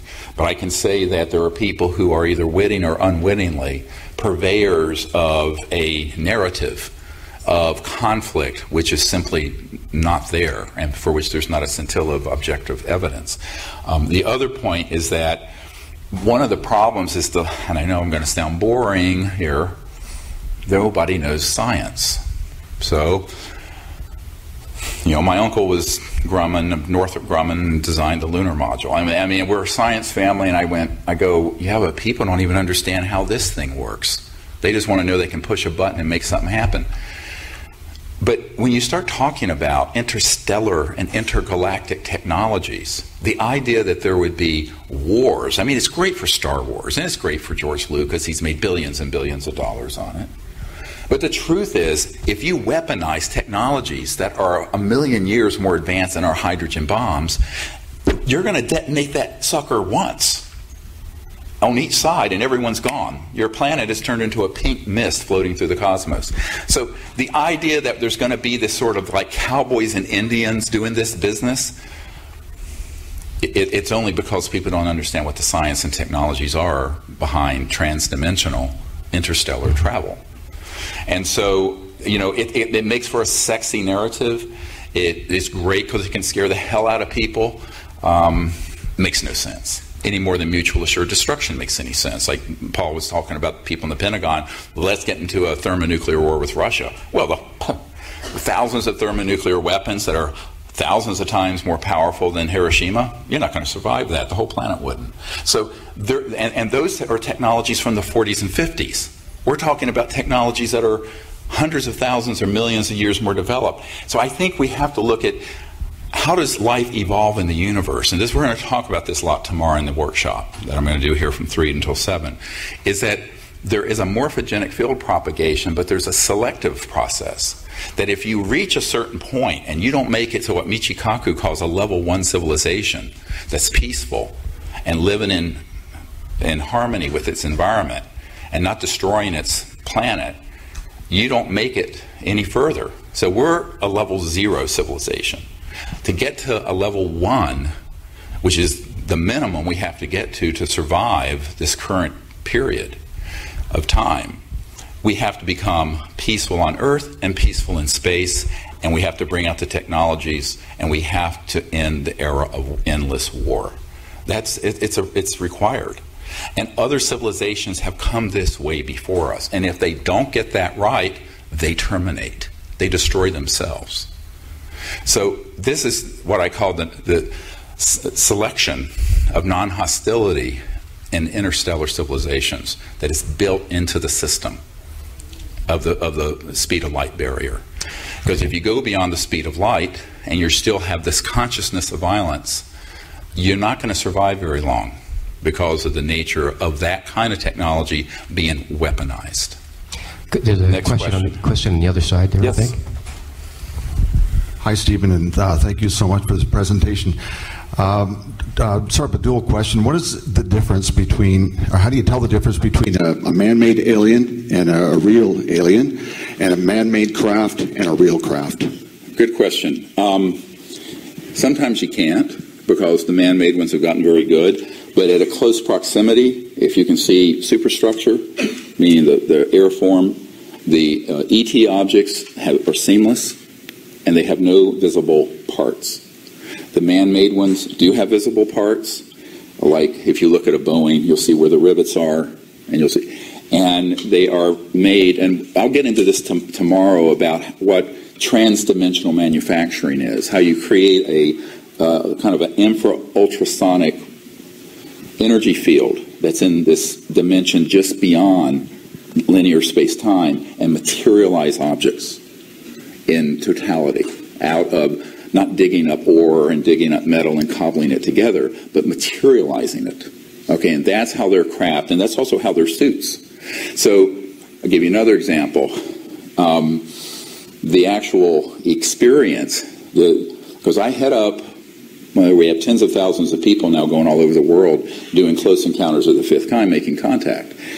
No one's ever been bothered by ETs, but we have been bothered by what you're asking about. For example, we were near Joshua Tree once, had this beautiful experience with this seamless craft and these beings that partially materialized around us. I'll show a picture of it tomorrow, of this ambassador from the Andromeda galaxy. And then when we got back to our houses, one of the groups that was on my team were in a house near mine, and they had this programmed life form climb up on the house and was banging on the windows. And it was like something like not a Chakupa-Opera, whatever you call it. It was like one of these crazy things, but it was like right out of Montauk, or right out of, but that was a man-made creature meant to scare. And so one of the people in the house had a firearm, chased it off, and it ran off into the desert, and there were a group of SUVs at the base of this desert road far away that apparently it went back to. And that was a man-made program life form that looked, it would fool everyone to be an ET. So the first thing I train people who are on these CE5 contact expeditions to be able to identify the difference. And of course there's also an invasiveness to it, a frightening aspect to it. None of the ET experiences. So I say, well, the aliens are man-made. The ETs, I said, we need to rename this conference. So get rid of alien. It's a xenophobic word. I hate it. But, sorry. But really, we're talking about, it's really very clear once you understand what to look for. There's also a sort of invasiveness. So if you become frightened, in every case, I can't think of an exception to this, on our teams where we've had a craft or a being get some very close, if someone is afraid, they stop and they back off. Whereas the military ones are going to come right at you, buddy, and they ain't going to back off. So there's an invasiveness to the ones that are man-made. And then there are other characteristics. For example, one of the men who was on a naval ship when we were testing our ICBMs shooting downrange in South Atlantic, the captain came to me with this story of how we shot down this ET craft. And to make a long story short, the reason he called me was that when he retrieved the ejection pod that was seamless, And there were these 4 39-inch tall ETs, and he said they were handsome little men. They looked with the skin color of Sicilians. Very politically incorrect, even in a red state, but never mind. And no hair, and everything. Now I'm quoting, I mean, hey, it's just the truth. And he said, but the reason I'm calling you is that they had this uniform on that was some type of metallicized cloth that was very fine, but there were no buttons and zippers. And he was perplexed for 30 years. How in God's name did they get in and out of them? Because you couldn't. You could not get in and out of this uniform. There was no way to get, there was none of this. So, and it was tight, and there was no way to get over your head or take it off. I said, they have a electronic system where those items materialize on and off. They would zip, zip. He says, oh, that's it. And then I explained to him what transdimensional interstellar manufacturing consists of. So, ironically, a lot of these military guys who approach me have just had one little picture of something, and they come to me because they kind of know that I've been collecting the picture from 1,000 different sources. So, in a sense, we've become our own intelligence gathering operation with the Disclosure Project. But that was the main reason he called, and that's another thing to look for, is the clothing, subtle things like that. I mean, you wouldn't think to look for it, but it's very important. Another question. One more question back here. I think we have time for one more question, okay? Back here. Yeah, sure. You the boss. Question I have is reading about Operation High Jump. Now, Byrd in the end turns around and says we have to be very careful because there's objects that can fly from pole to pole. You're familiar with this. Is that a flag that's gone up, or is there something behind that we're not supposed to know? Because Byrd was supposed to be down there in Operation High Jump for 6 to 8 months. After 2 months, they scattered home with their tail between their legs. But there's objects that are flying through the atmosphere from pole to pole. Well, fill me in. It's been well known that they're one of the places that for decades now, probably 60 years, there have been covert military UFO-looking bases that are on the poles because they're very well hidden. It's also come to my attention recently from a man who's worked very closely with the United Nations and with the last CIA director, outgoing CIA director Brennan, that is apparently, particularly the southern Antarctica, is where a false flag would be launched from, so that these assets could be put up and get airborne enough. They wouldn't be coming from space, but they would look like they're coming from space, and there's very little detection in these very remote areas on either pole, up north or around the southern pole, and that there are underground facilities there. Now, there are other ones, such as the Pine Gap area of Australia, and I have a man who worked there as a physicist, and that's a huge underground facility. That's a joint Air Force and NSA operation, and that is where a lot of the program life forms are being manufactured, by the way, is in that area of the central outback of Australia near Pine Gap. And I have interviewed a man who worked in the facility and how it's structured and how it's laid out.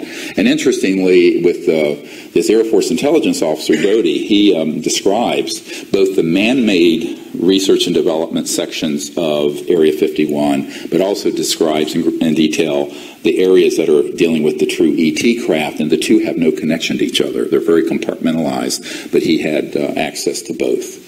So it's a very interesting, that whole interview is amazing. It could have been a whole documentary, but, and you can see it. I mean, it's available. So in closing, I'd like to just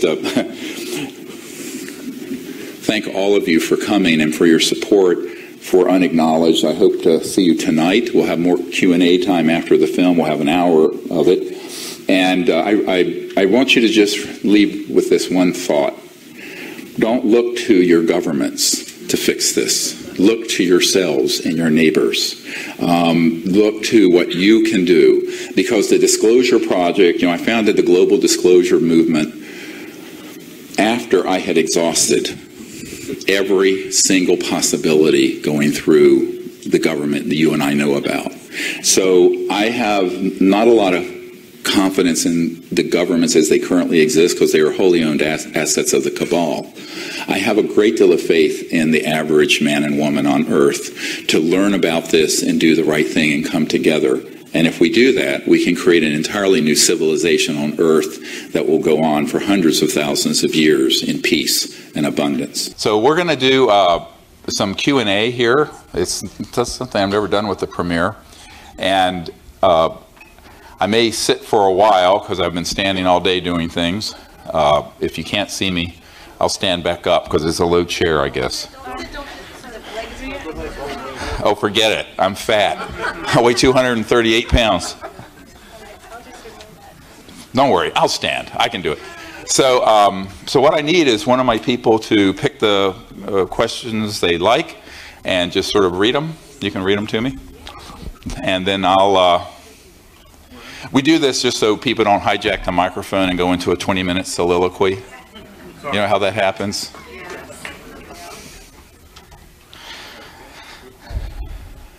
Yeah. There's a mic there. What impact has all this had on your personal and family life? God. And how do you go on?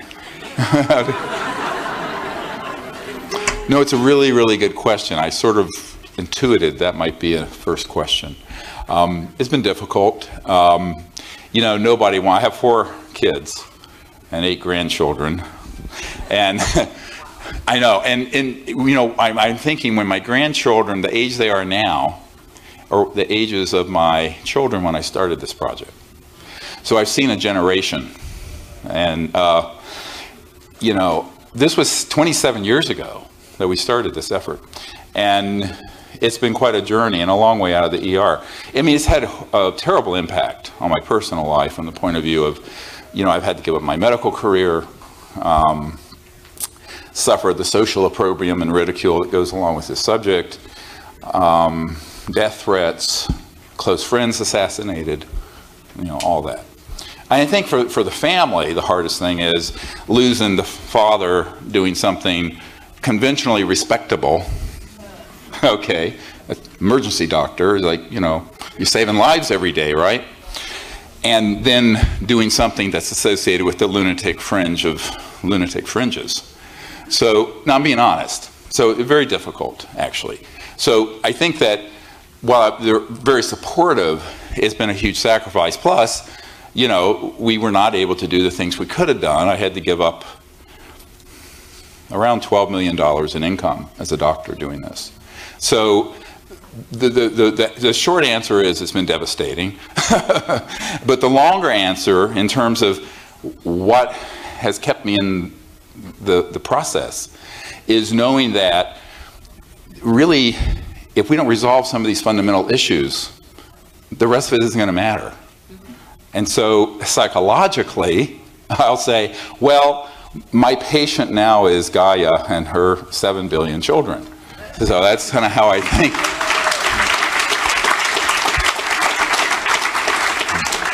You know, because I could save a few thousand people, and I have in the emergency department. But this is something that if we can get this right, it's not a generational, it's a epic. EPOCH. It's a billion-year thing going on. So the cycle that we're closing out is, you know, a 452,000-year yuga, as it's called in the Vedas.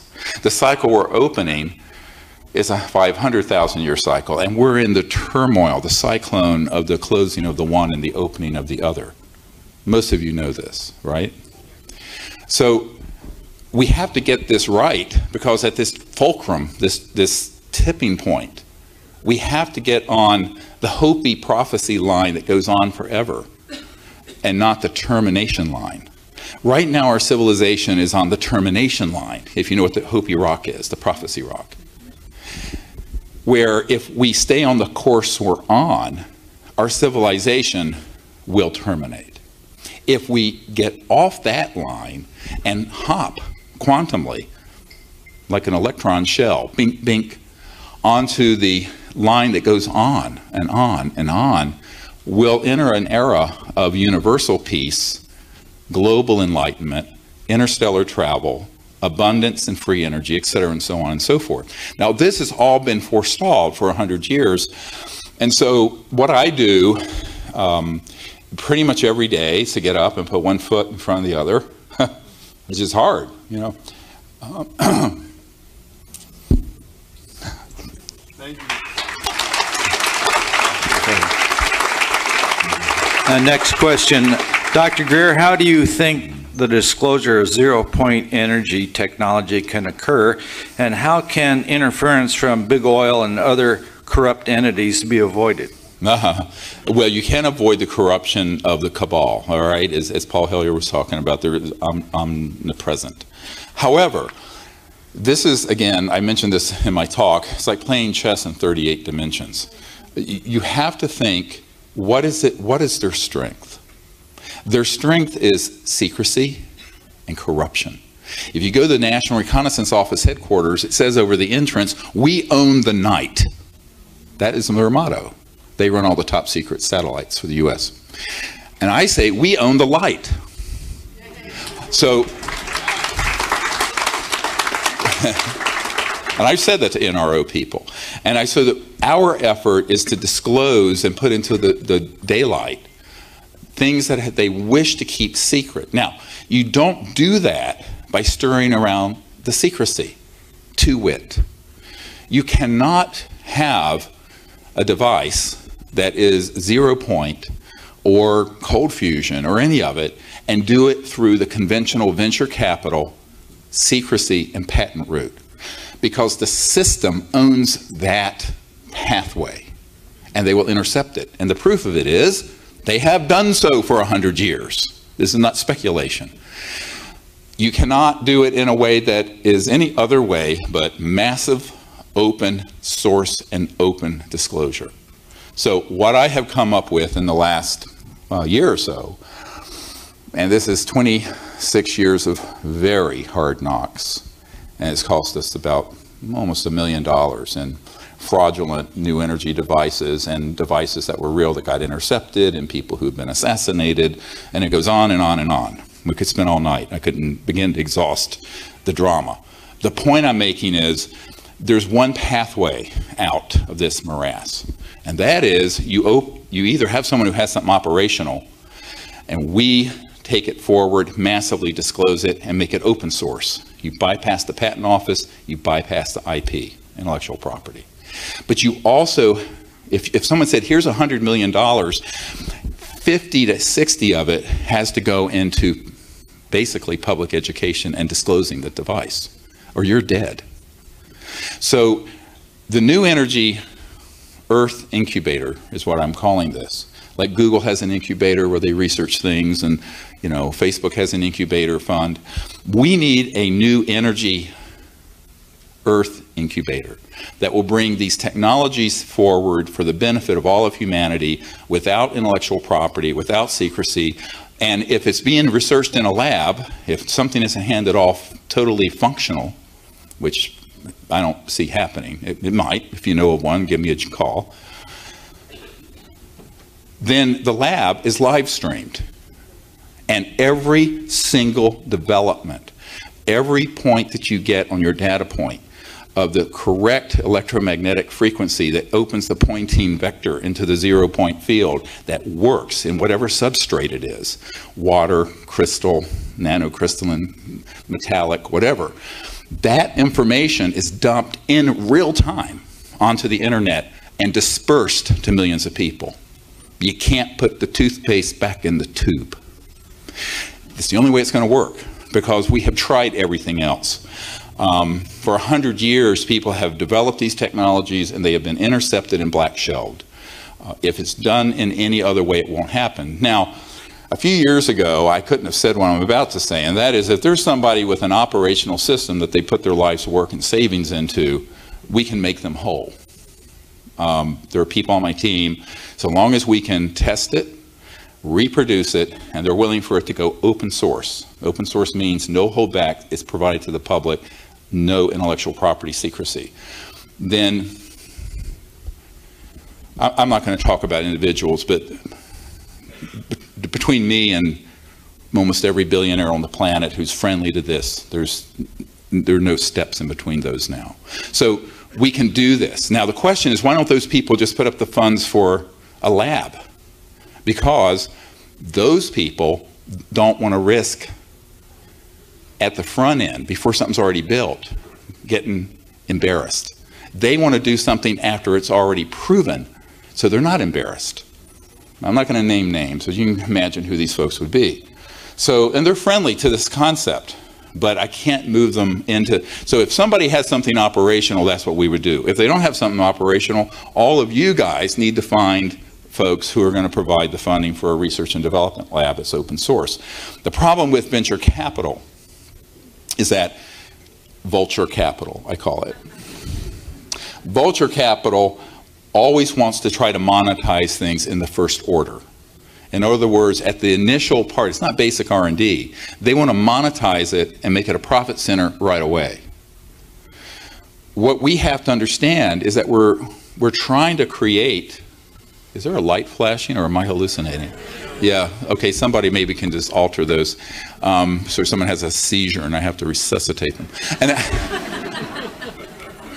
And so the big cartels who want to keep this secret won't be able to frustrate a strategy that involves millions of people and scientists who know what they're doing and folks who can actually get the technologies operational. Now, I was having dinner with someone off-site while you guys were looking at the movie, and I was talking about the fact that a CIA agent named Sajaki allowed a man that I know to copy several thousand pages of confiscated energy device patents and designs back some years ago. And I have that computer disk, but it's a computer disk. Putting a lab together where you can actually build those systems up is another whole question. And it takes resources. You're not going to do a high energy physics lab for a few $100,000. You're talking 10 million up to do this at all properly. And that we have never had. We've never had that level of funding because the people who have the money want to see an operational device, but you can't get the operational device till you get the R&D funding. It's a catch-22. So this is what we're looking to try to accomplish, is to break that cycle, either have someone who has developed a technology come forward and let us open source it, because if we had something that we could independently test, independently verify, reproduce it, and prove it, then we would be able to have that team made whole. And however, they would have to agree to the strategy of open sourcing their work and not trying to monetize it in the first order, the first out of the gate. What you want to do is disclose it massively. There'll be thousands of companies that'll be formed, just like there was around the internet, and then those can then be monetized on the second order, not the first order.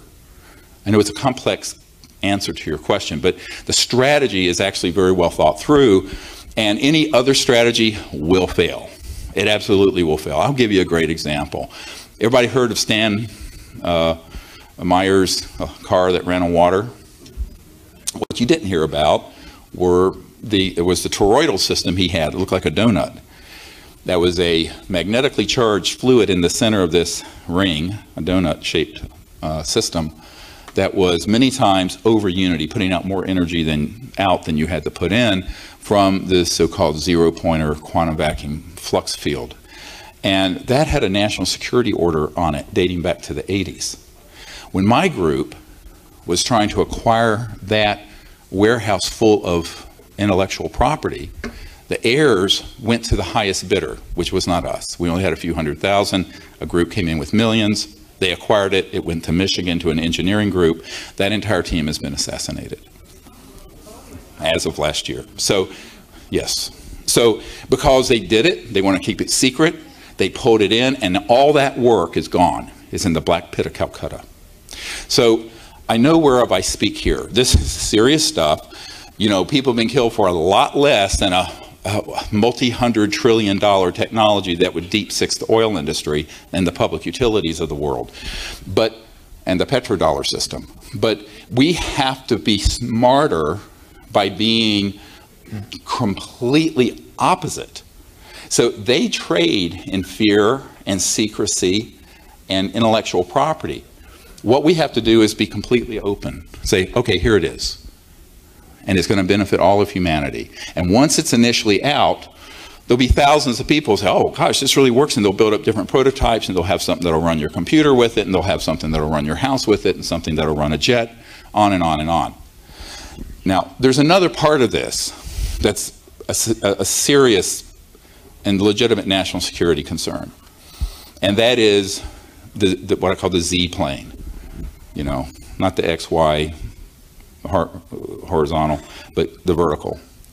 So when you start talking about electromagnetogravitics, anti-gravity, let's call it pop culture words, where you set up the ability to cancel the mass of an object so it levitates, which has been done for the better part of 100 years, starting with T. Townsend Brown and probably before him.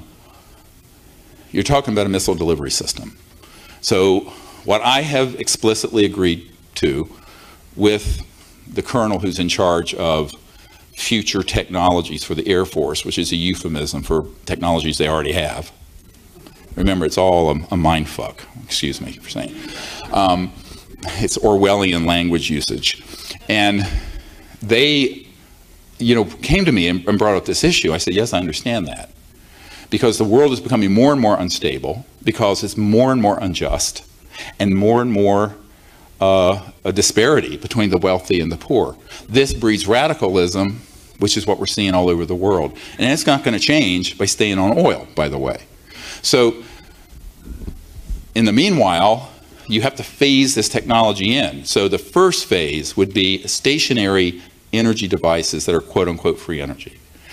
After the world becomes in a state of more stability and abundance and justice and social justice and economic equality, that's, you know, not everyone's ever going to be all the same, but there won't be these huge differences between multi-hundred billionaires and people who don't have literally a bathroom to go. 48% of the public in the world, the whole world's population, does not have indoor plumbing yet, 48%. So we have to fix that. Then the next phase will be the flying saucers that are man-made, so we don't need highways. But that would be a second order rollout. And so that is a consideration that is most people don't think about. I tell people right now humanity is on its back, flat, collapsing. We need to stand up and crawl before we levitate. All right? And we'll levitate eventually. But we need to get up and walk. And right now we're not walking, we're down. Our biosphere is collapsing, our civilization is collapsing. So this is a rescue mission to Earth. Now, by the way, the ETs are very aware of this, and that's what they're watching. So in the meanwhile, there's not going to be a massive ET intervention unless we get to DEFCON 1, and, you know, the worst case scenarios. We hope that doesn't happen. So we have to fix this before it gets to that point of breakage, of tipping point. And we can. I can tell you that if the public, like a few hundred people in this room, if everyone in this room told everyone they know and they told everyone they know to support this kind of research effort, it could happen. And probably in a year and a half, 2 years, there'd be an operational device that'd be open source out to the public. But you're not going to do it just by wishing it were so. It's a lot of hard work. And the cartels that don't want this to happen won't be able to do too much if you're doing it in front of the entire world. It's the old saying, the whole world's watching. So what they don't want to do, remember, they operate behind the scenes in a shadowy way. They don't want to be caught red-handed with millions of people watching this happen. And if it's being live streamed, the technology is being openly dispersed, instead of people being like, you know, Gollum, the Lord of the Rings, my precious, my precious. So people have had these rings, toroids, and other systems that are free energy, and they're like Gollum, you know, my precious. We have to get out of that mindset and say, no, that's going to fail. Over and over again, we've proven it will.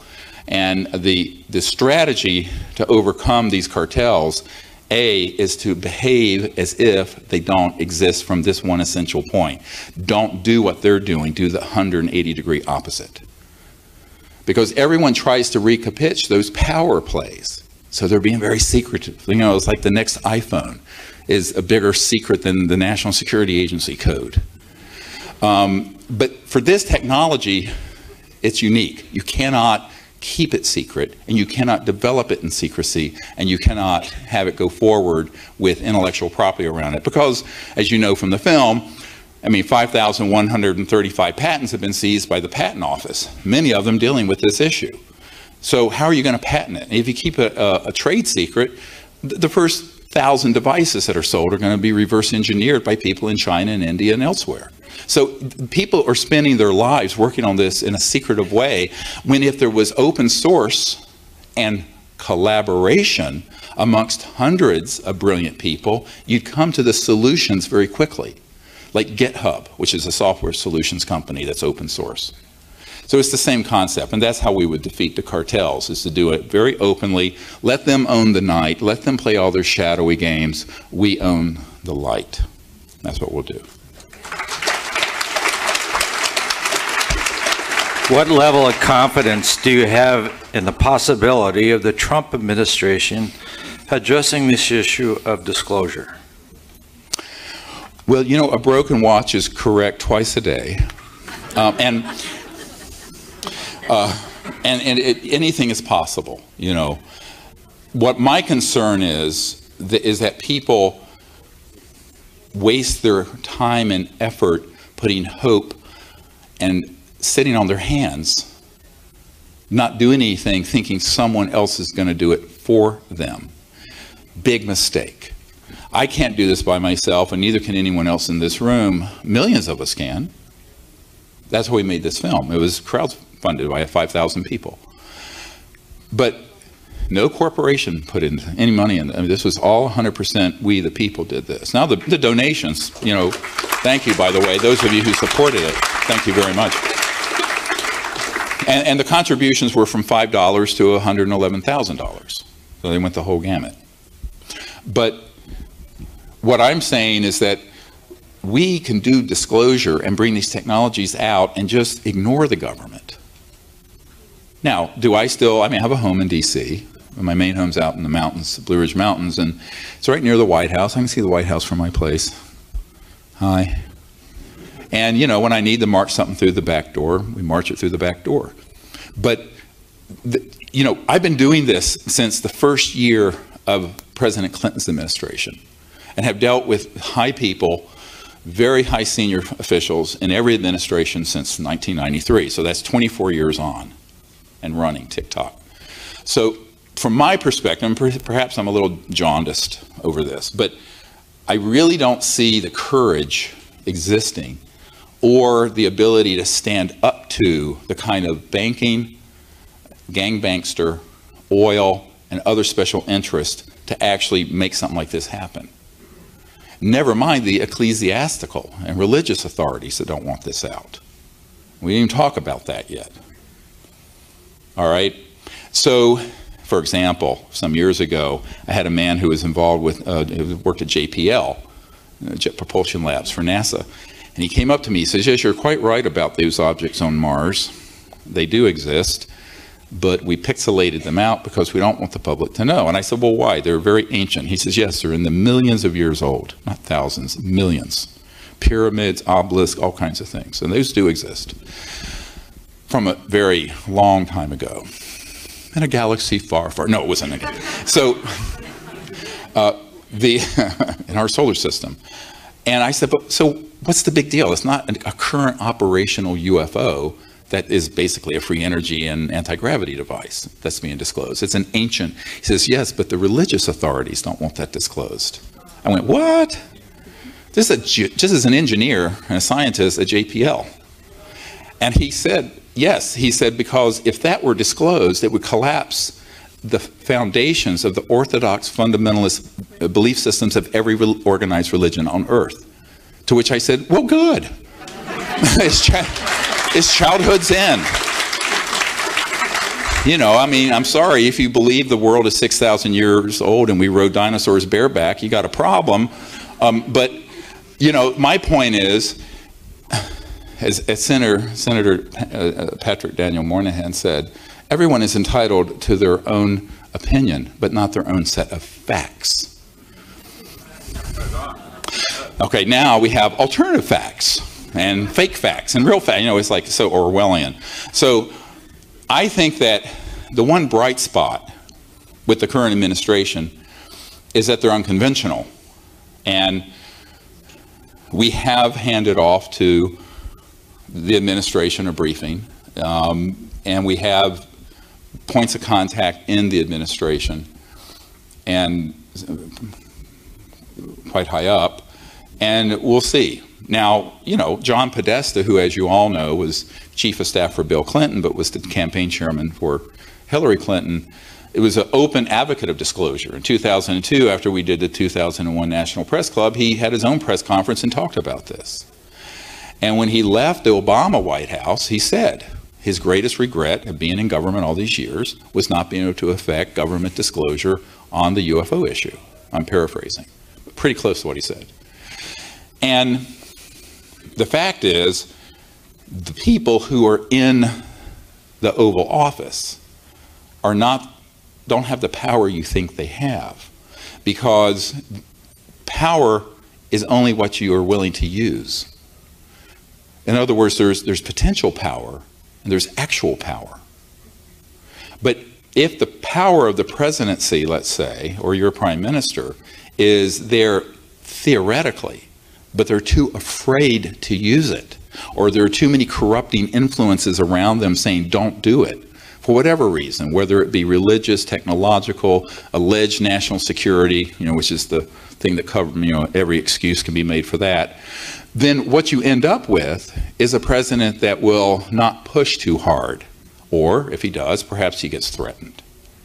And, you know, when Bill Clinton was drilling down on this, and I put the brief together for him, the so-called best available evidence, and you know, a very good friend of his came to my house after I briefed the CIA director and said, well, President Clinton's very supportive of this, but his people are convinced that if he pushes on this, he will end up like Jack Kennedy.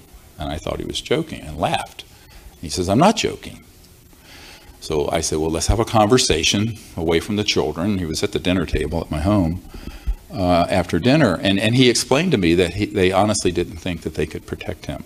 And I've had two people confirm to me in the last few years that this briefing, it was about a 500-page brief, that Bill Clinton kept it in the private quarters of the White House and would sit there going through it. And one of his friends, who I knew quite well, told me the story of sitting there with him. He used to keep it on the toilet in his bathroom, and would look at it when he was on the John, and he brought it out into the living quarters and was sitting there going through it. And he was going through, he says, I know all this is true, but they won't tell me a thing, not a goddamn thing. It's exactly how she impersonated him saying that. So, and then I, more recently in December, met with Senator John Warner's son, and he had been in the Oval Office and met also with, and brought this issue up to Clinton. And Clinton said the same thing. He says, I know this, but they won't tell me a thing, not a thing. Now, some presidents are told a little bit, some are told a lot, but all of them are told what they think they should be told.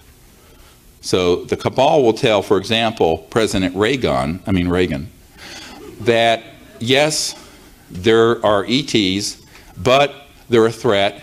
Go make this speech at the United Nations, that we'll unite the world around an alien threat.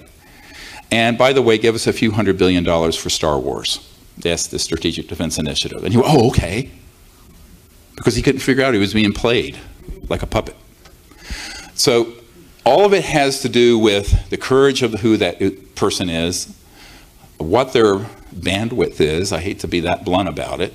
It's just IQ. And also, what are their values? Are they willing to risk everything to do something great for the world and for humanity? My experience with moneyed people and lawyers and politicians is not so much. You know, that's not their currency. Their currency is power and staying in power. So rarely does someone bite the hand that's going to feed them, right? So at that point, you realize we're much better off while hoping and providing this information to members of the Senate and Congress and your Parliament or whoever it is. I mean, I've worked with Paul Hellyer on this with some of your folks. But when the day is done, as one senator told Mr. Hellyer, you're asking me to reel in a 2,000-pound whale, and I've got a 5-pound line. I don't have the ability to do it. Because usually people in those positions are denied access, even when they ask. So when you analyze this thoroughly, you're left with something that's a sort of an existential moment and epiphany, really, where you say, well, if they can't do it, then we have to do it. And this is what we vowed. After we went around all over the world between 1993 and 1998, meeting with ministers of defense and CIA directors and all these sort of people. And I concluded that it's very unlikely that the people who are in the center of power are going to risk everything to do this. But those of us out in the public who are kind of nobodies, you know, like me, I'm a doctor in North Carolina rambling around in an ER, and that we could do it if we organized ourselves and did it and found enough people willing to defect from the national security state and found the resources to put the energy research together. So that's what I would tell people, that we can always hope that the next president or prime minister, I mean, Mr. Trudeau here, why not? If somebody knows him, give me a call, we'll set up a brief. But, you know, he'd have to have a really big set to, hate to put it that bluntly, to take this on. And remember, the very first thing that they're going to do is they're going to ridicule him. Because the media is owned, as you saw in the movie, by the national security state. They will make hay out of anyone who touches this. And for that reason, it's very unlikely that you're going to get somebody from that walk of life who has to get reelected or wants to be reelected to take the ridicule and the bombast that is associated with this subject. So, and in fact, I had an Air Force major say to me once, more than death threats or secret programs, the number one way that this has been kept secret was through the psychological warfare effort launched in the 50s, and we have a document for this. The psychological warfare of the value to make it so odious, and the subject is so much ridicule that no self-respecting doctor or politician or scientist would want to be publicly identified with it. And that's why I was applauding the Honorable Paul Hellyer, for a man of his stature and one of your former Minister of Defense heads, to speak the truth to power and speak the truth. But that's rare. So when you're talking about the current White House, we're always hopeful, but I wouldn't bet the farm on it. I would be more inclined to say that when the people lead, the leaders will follow. And that if enough people get behind this, and you know, we're on the 8th week of this being the #1 worldwide documentary on iTunes,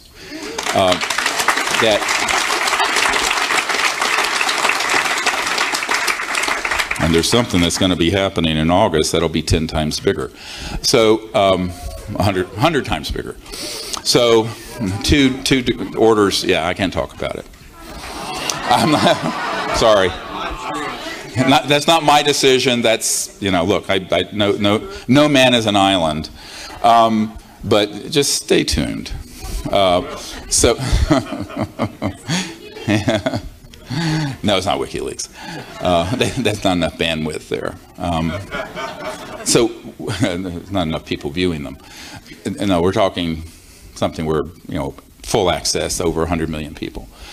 So, and yeah, so this is what we're trying to do.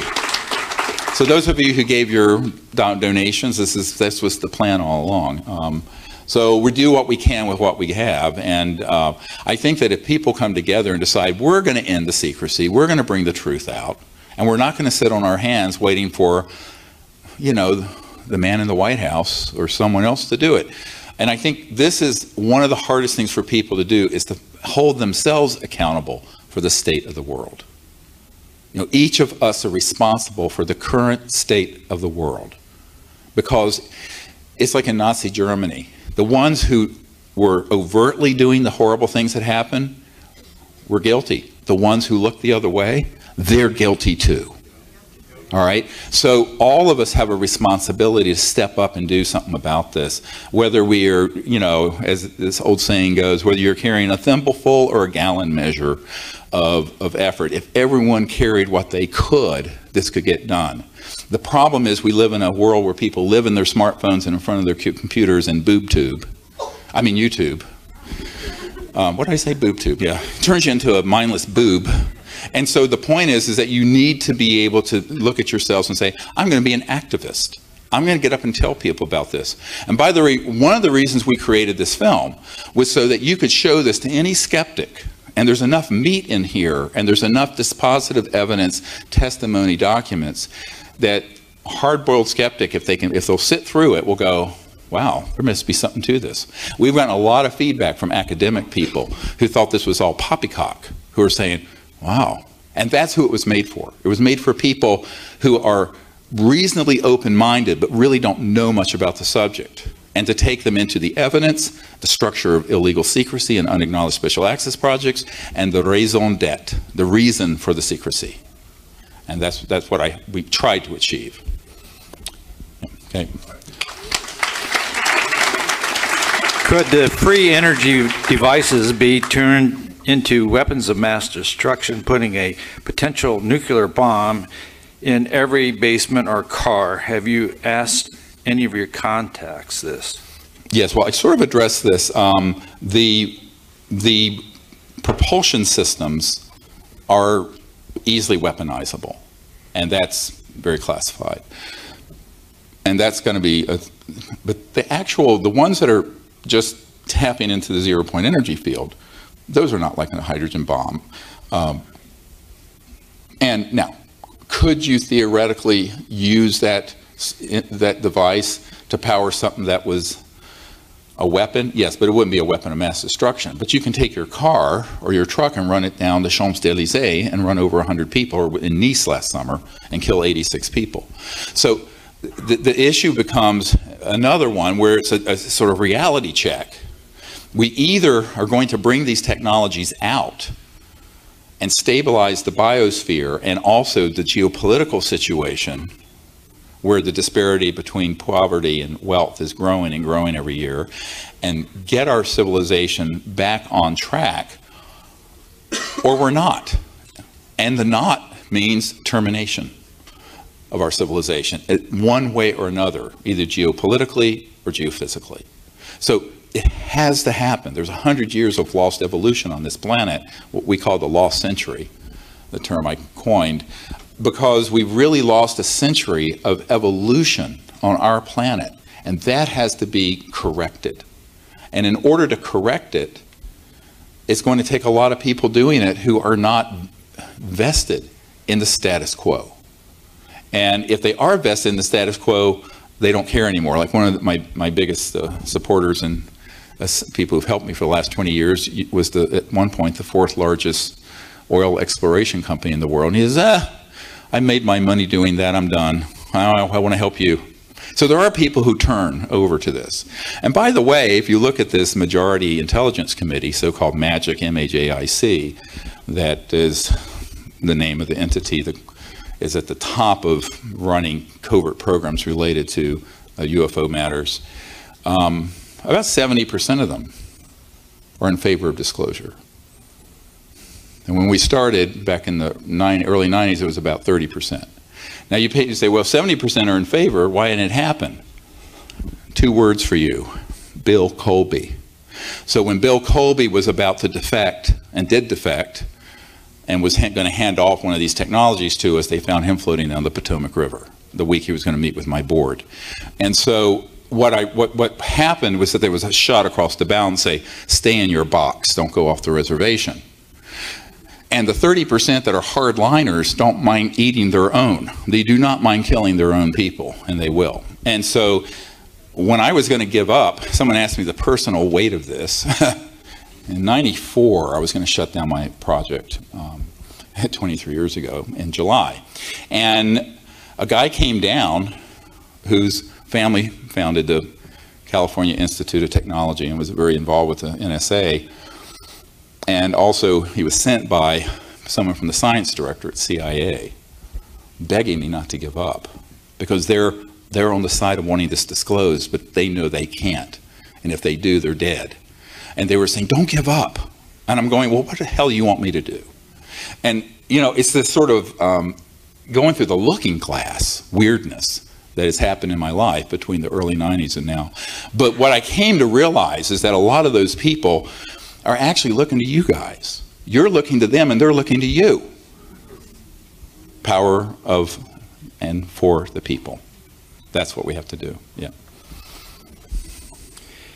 Is it possible that extraterrestrials can interact with you in your dreams? Huh? Great question. The number one way that humans through history have had actual contact with transdimensional interstellar civilizations is in the lucid dream state. Now let me explain what that means. It's not like you had a bad pepperoni pizza and had a nightmare.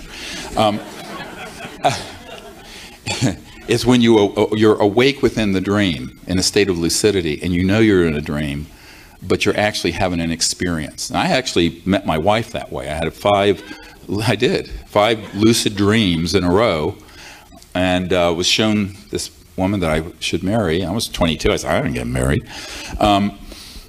And then a couple months later, I met her in this dimension, and I knew it was her. And that was, well, it'll be 38 years this August. So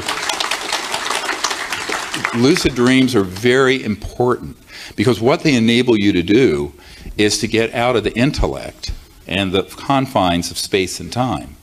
And what we're going to do tomorrow, we're going to spend a huge amount of time dealing with the nature of consciousness, mind, trans-dimensional physics, and extraterrestrial technologies, and where those all come together. Because if you understand that, then you can become an ambassador to their people and make contact.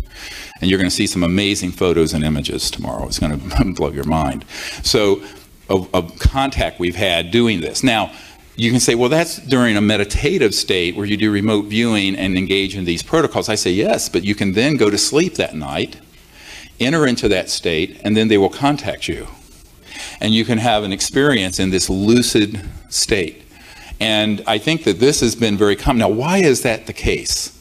I'm going to tip my hand on a little bit of what we're going to talk about tomorrow. I had this Lockheed Skunk Works spook, officer, contact me a few years back.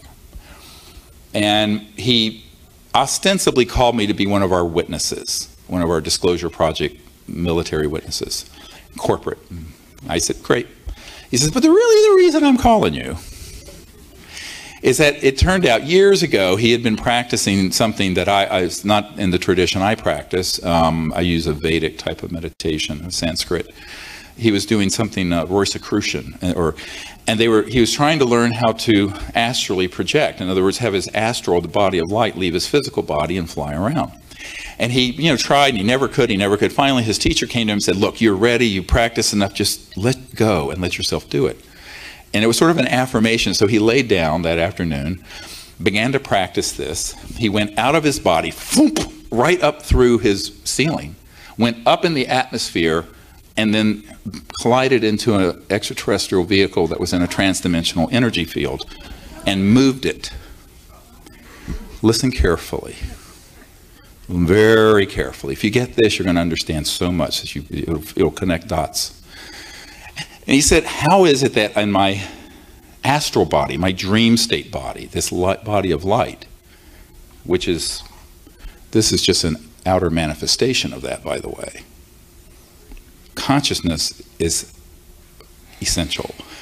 And the body of light is emanating from the point of consciousness, which then manifests the body and the plants and the stars, etc., and so on. So the cosmology has been turned upside down by reductionism and materialism. But this conscious field is what is primacy rests with that. That's essential. And I said, when you are in that astral body and an extraterrestrial interstellar vehicle, which has gone from one star system to another, but is not stepped down into 3D matter, it's in an energy form that very closely approximates the conscious astral body. And since they are of a similar density, you can move it with your astral body. And he went, oh my God, he says, that makes total sense. The funny part of the story is that he popped into the side of the craft with his astral body, but the ETs could see him. They were at a console, and they looked at him like, my God, why don't you watch where you're going? Like, it was an interstellar faux pas. He didn't say hello, didn't knock, just popped in. Now that's a true story, and it does get comical, and it sort of blows people's paradigm. But remember, I tweeted this out, and I got so much feedback, like WTF sort of remarks back on Twitter, because I said all interstellar extraterrestrial civilizations are transdimensional, but not all transdimensional beings are extraterrestrial. There are beings that reside in other dimensions that aren't ET, that aren't from physical planets and stars with bodies. However, any civilization that can go beyond the speed of light, they're not accelerating in a linear way. They are going into a phase shift, very quantumly, and into another dimension, and go then through those dimensions to another point in space-time and rematerialize. That's what they're doing. But guess what? Those dimensions that they're phasing into at a higher resonant frequency is very close to the astral body and the thought forms. Not identical, but close. And so the lucid dream, yeah, there's a lot of action there. You can have amazing contact with that. Does that explanation confuse people? No? Yeah, this is a group is advanced, you know. Yeah, okay.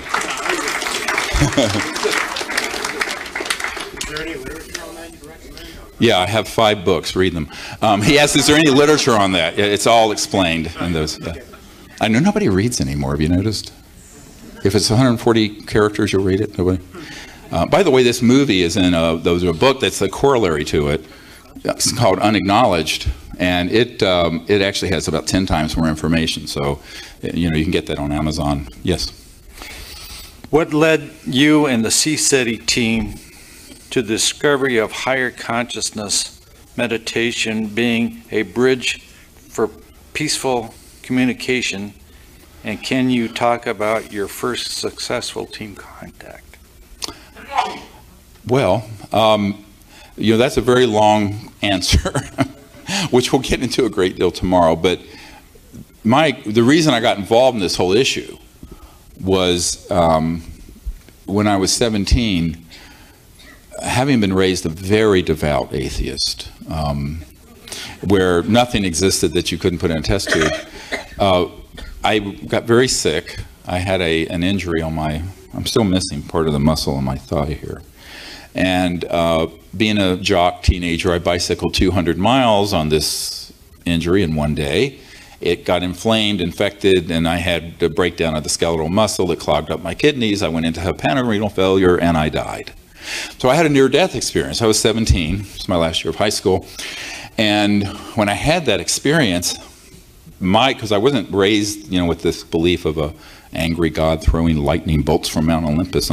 So I just went into space because I always loved the stars. And I had a cosmic consciousness experience. And I had a unity consciousness, actually beyond cosmic consciousness, where the entire cosmos was awake. And I was one with that awakeness, and I was the whole cosmos. It was beautiful, perfect, beautiful. And I didn't really want to come back, but I was told I should, so I did. And I said, well, I'm going to have to figure out how you have an experience like that. So I began searching different traditions and meditation approaches, and I learned to meditate. So I learned a Vedic Sanskrit meditation approach, and it's rather comical. The first time I sat to meditate with my teacher, he did a beautiful puja, and then we did the meditation. He gave me a mantra, and I did it, and I transcended. So I went into unbounded consciousness the first time. Well, it wasn't the first time. That's why I went. And at the end, he was staring at me. He says, "You transcended, didn't you?" I said, "Well, isn't that what you were supposed to do?"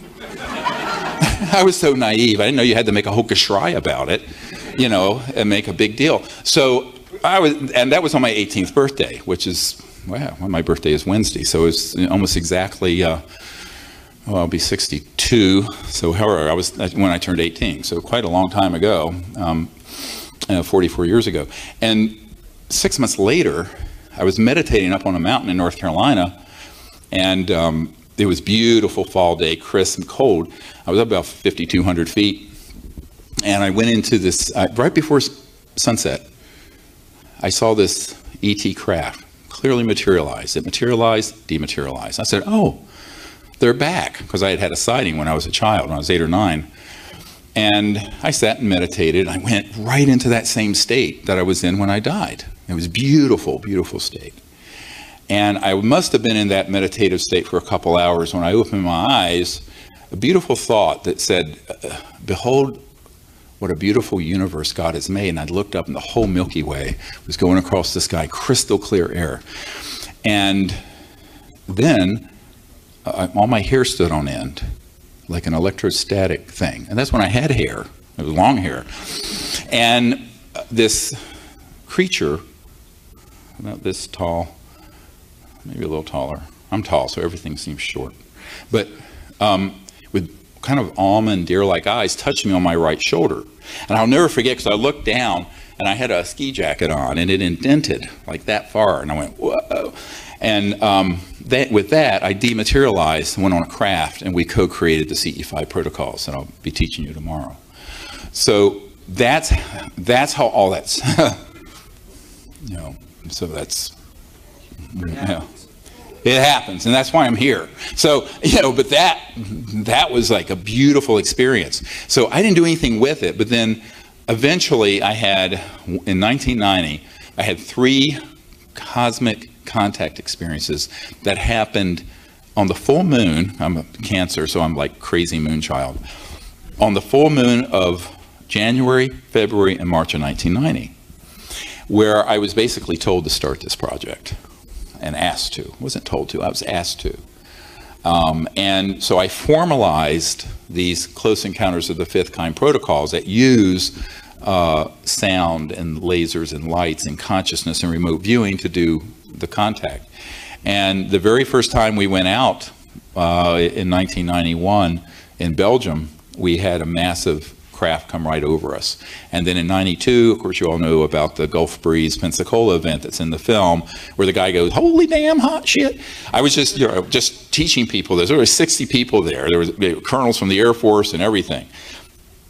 And people at first didn't understand it. The only people who understood it really, really well were the folks at SRI, Stanford Research International, Dr. Bob John, the Princeton Engineering Lab, about consciousness, and the CIA folks and people because who understood non-locality consciousness and the fact that these ET communication systems are modulated through coherent directed thought into an electronic system, which is what I experienced when I was 18.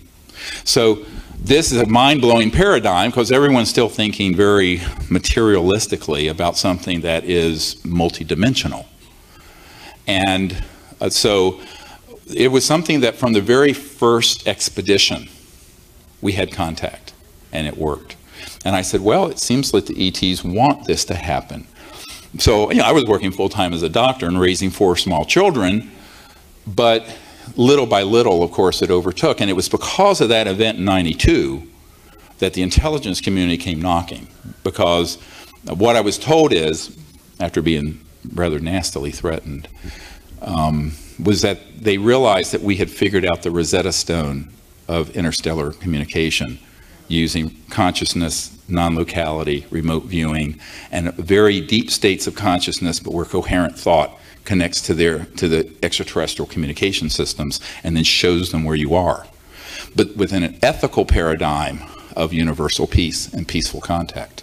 And then they're going to come. If you're afraid, they won't come. If you're a bigot, they won't come. If you're an alienist who is, you know, they're good and they're bad and they're this and they're that, in other words, you're a racist. If you're a racist, they won't come. But they will come if you have a pure heart and a pure intent. And understand the protocols, which are not difficult. I always tell people, if you're awake right now, you can be aware of the awareness whereby you are awake. And in that singularity of consciousness, as Erwin Schrödinger said, the total number of minds in the universe is one. That is, it is a singularity. We all trap it. We capture it and trap it in our egos and our bodies and ourselves. But in reality, the nature of the conscious mind is that it's omnipresent, infinite, all the time, whether you acknowledge it or not. But there are protocols and practices in meditation that you can do that put you in touch with that expanded, infinite aspect.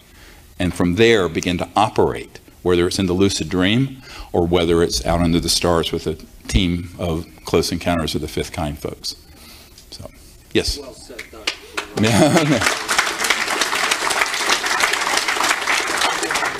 Do you think the extraterrestrials at some time will need to save Homo sapiens from themselves?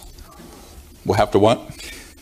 Do you think the extraterrestrials at some time will need to save Homo sapiens from themselves? Well, that's what's going on. Everybody hear the question? That's why they're here. Now, remember the big... Look, various civilizations have been surveilling and involved this planet for millions of years, maybe billions, but certainly millions. There's nothing new under the sun in that regard. However, the modern era of events began with the atomic weapons program, as you saw in the movie. Colonel Diedrichson, who is head of all the Atomic Energy Commission, which is now the Department of Energy projects dealing with weapons, nuclear weapons, said that every single weapons facility, uranium, plutonium facility, intercontinental ballistic missile facility, weapons storage area had been overflown and surveyed by these ET craft because they were very concerned that we could get so out of control that we could destroy all life on this planet. But also, and there's a bit of enlightened self-interest here, that there's a very short distance, and it's been Rich said, we already have the means to take ET home. So 70 years and trillions of dollars in R&D covertly have resulted in our having capabilities that could be an existential threat to other star systems. So not only are we dangerous to ourselves, we're dangerous to others. Now, for an emergency doctor, that's what you put on a thing to get someone involuntarily committed into the loony bin. And so I think that in a sense, humanity right now is viewed as collectively nuts, insane. Look at what we're doing. We have 100 years of Tesla-like technologies that have been viciously suppressed by sociopaths, and we're destroying the biosphere and have impoverished and enslaved in poverty billions of people. So, on top of it, we're not only destroying the biosphere, but we have thousands of these thermonuclear weapons. Now we're wanting to go into space with these weapons, et cetera, and so on. So I think that there is a very deep concern. Now, a lot of people say, well, why don't they just come and fix it for us? And I always say this is a little bit like, how well did that experiment go in Afghanistan with the warlords? We went in there, we're going to start Jeffersonian democracy in a feudal medieval society. Not. So, and the difference between Western civilization and the feudal warlords of Afghanistan is not as great as the savagery of human society right now and these other civilizations. So the idea that they're going to land and just impose some kind of sense out of this chaos isn't going to happen, because how many people are parents in here? Yeah, a few. So if you don't let your children learn the lessons they have to learn, and you put them in a bubble like a helicopter parent, they never develop. They'll be 30 years old and living on the couch, being worthless.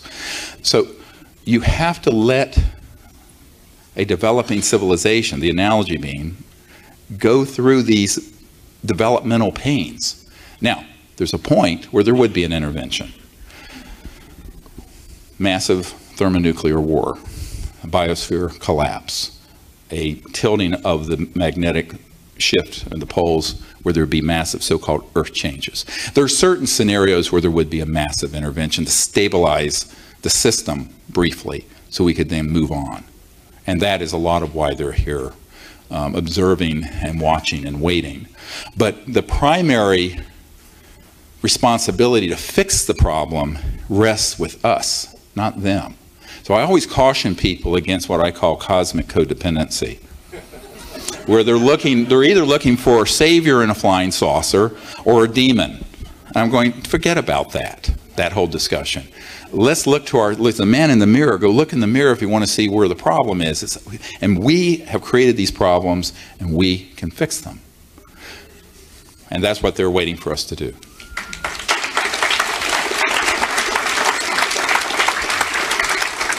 When a hydrogen bomb detonates on Earth, how does that affect the other dimensions? And is that why or one of the reasons the ETs are here? Yes. In fact, it's interesting because if you understand electromagnetic pulses that accompany a weapon of that discharge, there are also energy fields that cross into the scalar longitudinal area, which go beyond the speed of light, that cross into other dimensions that are highly disruptive to energy, propulsion, and guidance systems that are extraterrestrial. So if you begin to look at this, you begin to realize no man is an island and no planet stands alone. We think that there's these vast distances between Earth and our sun and these other star systems. And in a linear way, there is. But in a non-linear, non-local manner, when you're talking about these other dimensions, they're right next to each other.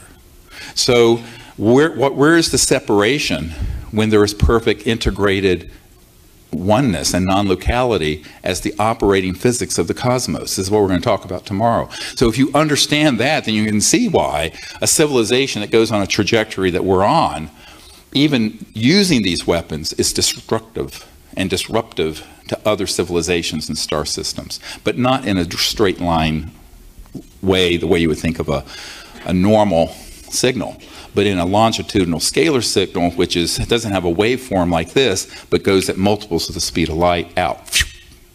So this is something that obviously got someone's attention when we started detonating atomic weapons in the 40s. Thence Roswell, right? That was the only nuclear bomb squadron in the world at the time. It just wasn't a coincidence they were surveilling that area, because they knew not only was it dangerous to Earth and to our planet and to humanity and potentially to them down the road, but the actual utilization of those weapons was disruptive because of the energy forms that cross beyond the speed of light through these other dimensions. 10:30. We'll take one more question. If USAPs are illegal and those who come forward can't be prosecuted, why isn't everyone coming aboard? Yes, good question. Well, you have to first educate people who've been in these projects that they're free to speak. And I think that if you've been in that system, you're indoctrinated with, you don't tell anyone, you don't talk about it, and you're told you'll be killed. All right? So the fear factor is enormous. I mean, for every disclosure witness we have, there are literally a couple dozen that have given me information I've met with who are terrified to come forward. But what I think that we have to do is find more people with the courage to speak about the research they've done here in Canada. They've had facilities that have dealt with these technologies throughout the United States, UK, Australia, other countries, and begin to speak about it.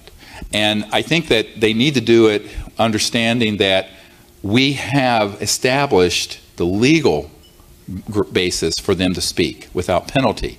Now, Does this then absolve them of the risk of a wet works team? You know, wet works are, well, I know a guy who heads one up. Wet is from blood. It's a wet works assassination team. And it does if they do it correctly. If they try to do it secretively and in a clandestine way, they're very vulnerable.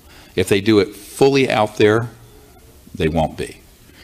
So one of the things that was promised to me after several people on my team were targeted and some of them passed away, I had a man who came to me and said, do you want, for you and the people who come forward with you, executive protection? And I didn't know what that meant, and he meant lethal force to protect you.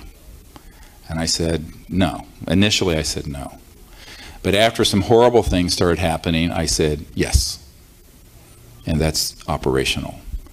So the worst thing that the cabal could do, if I step off a curb and get hit by a bus, it's going to be assumed it wasn't an accident.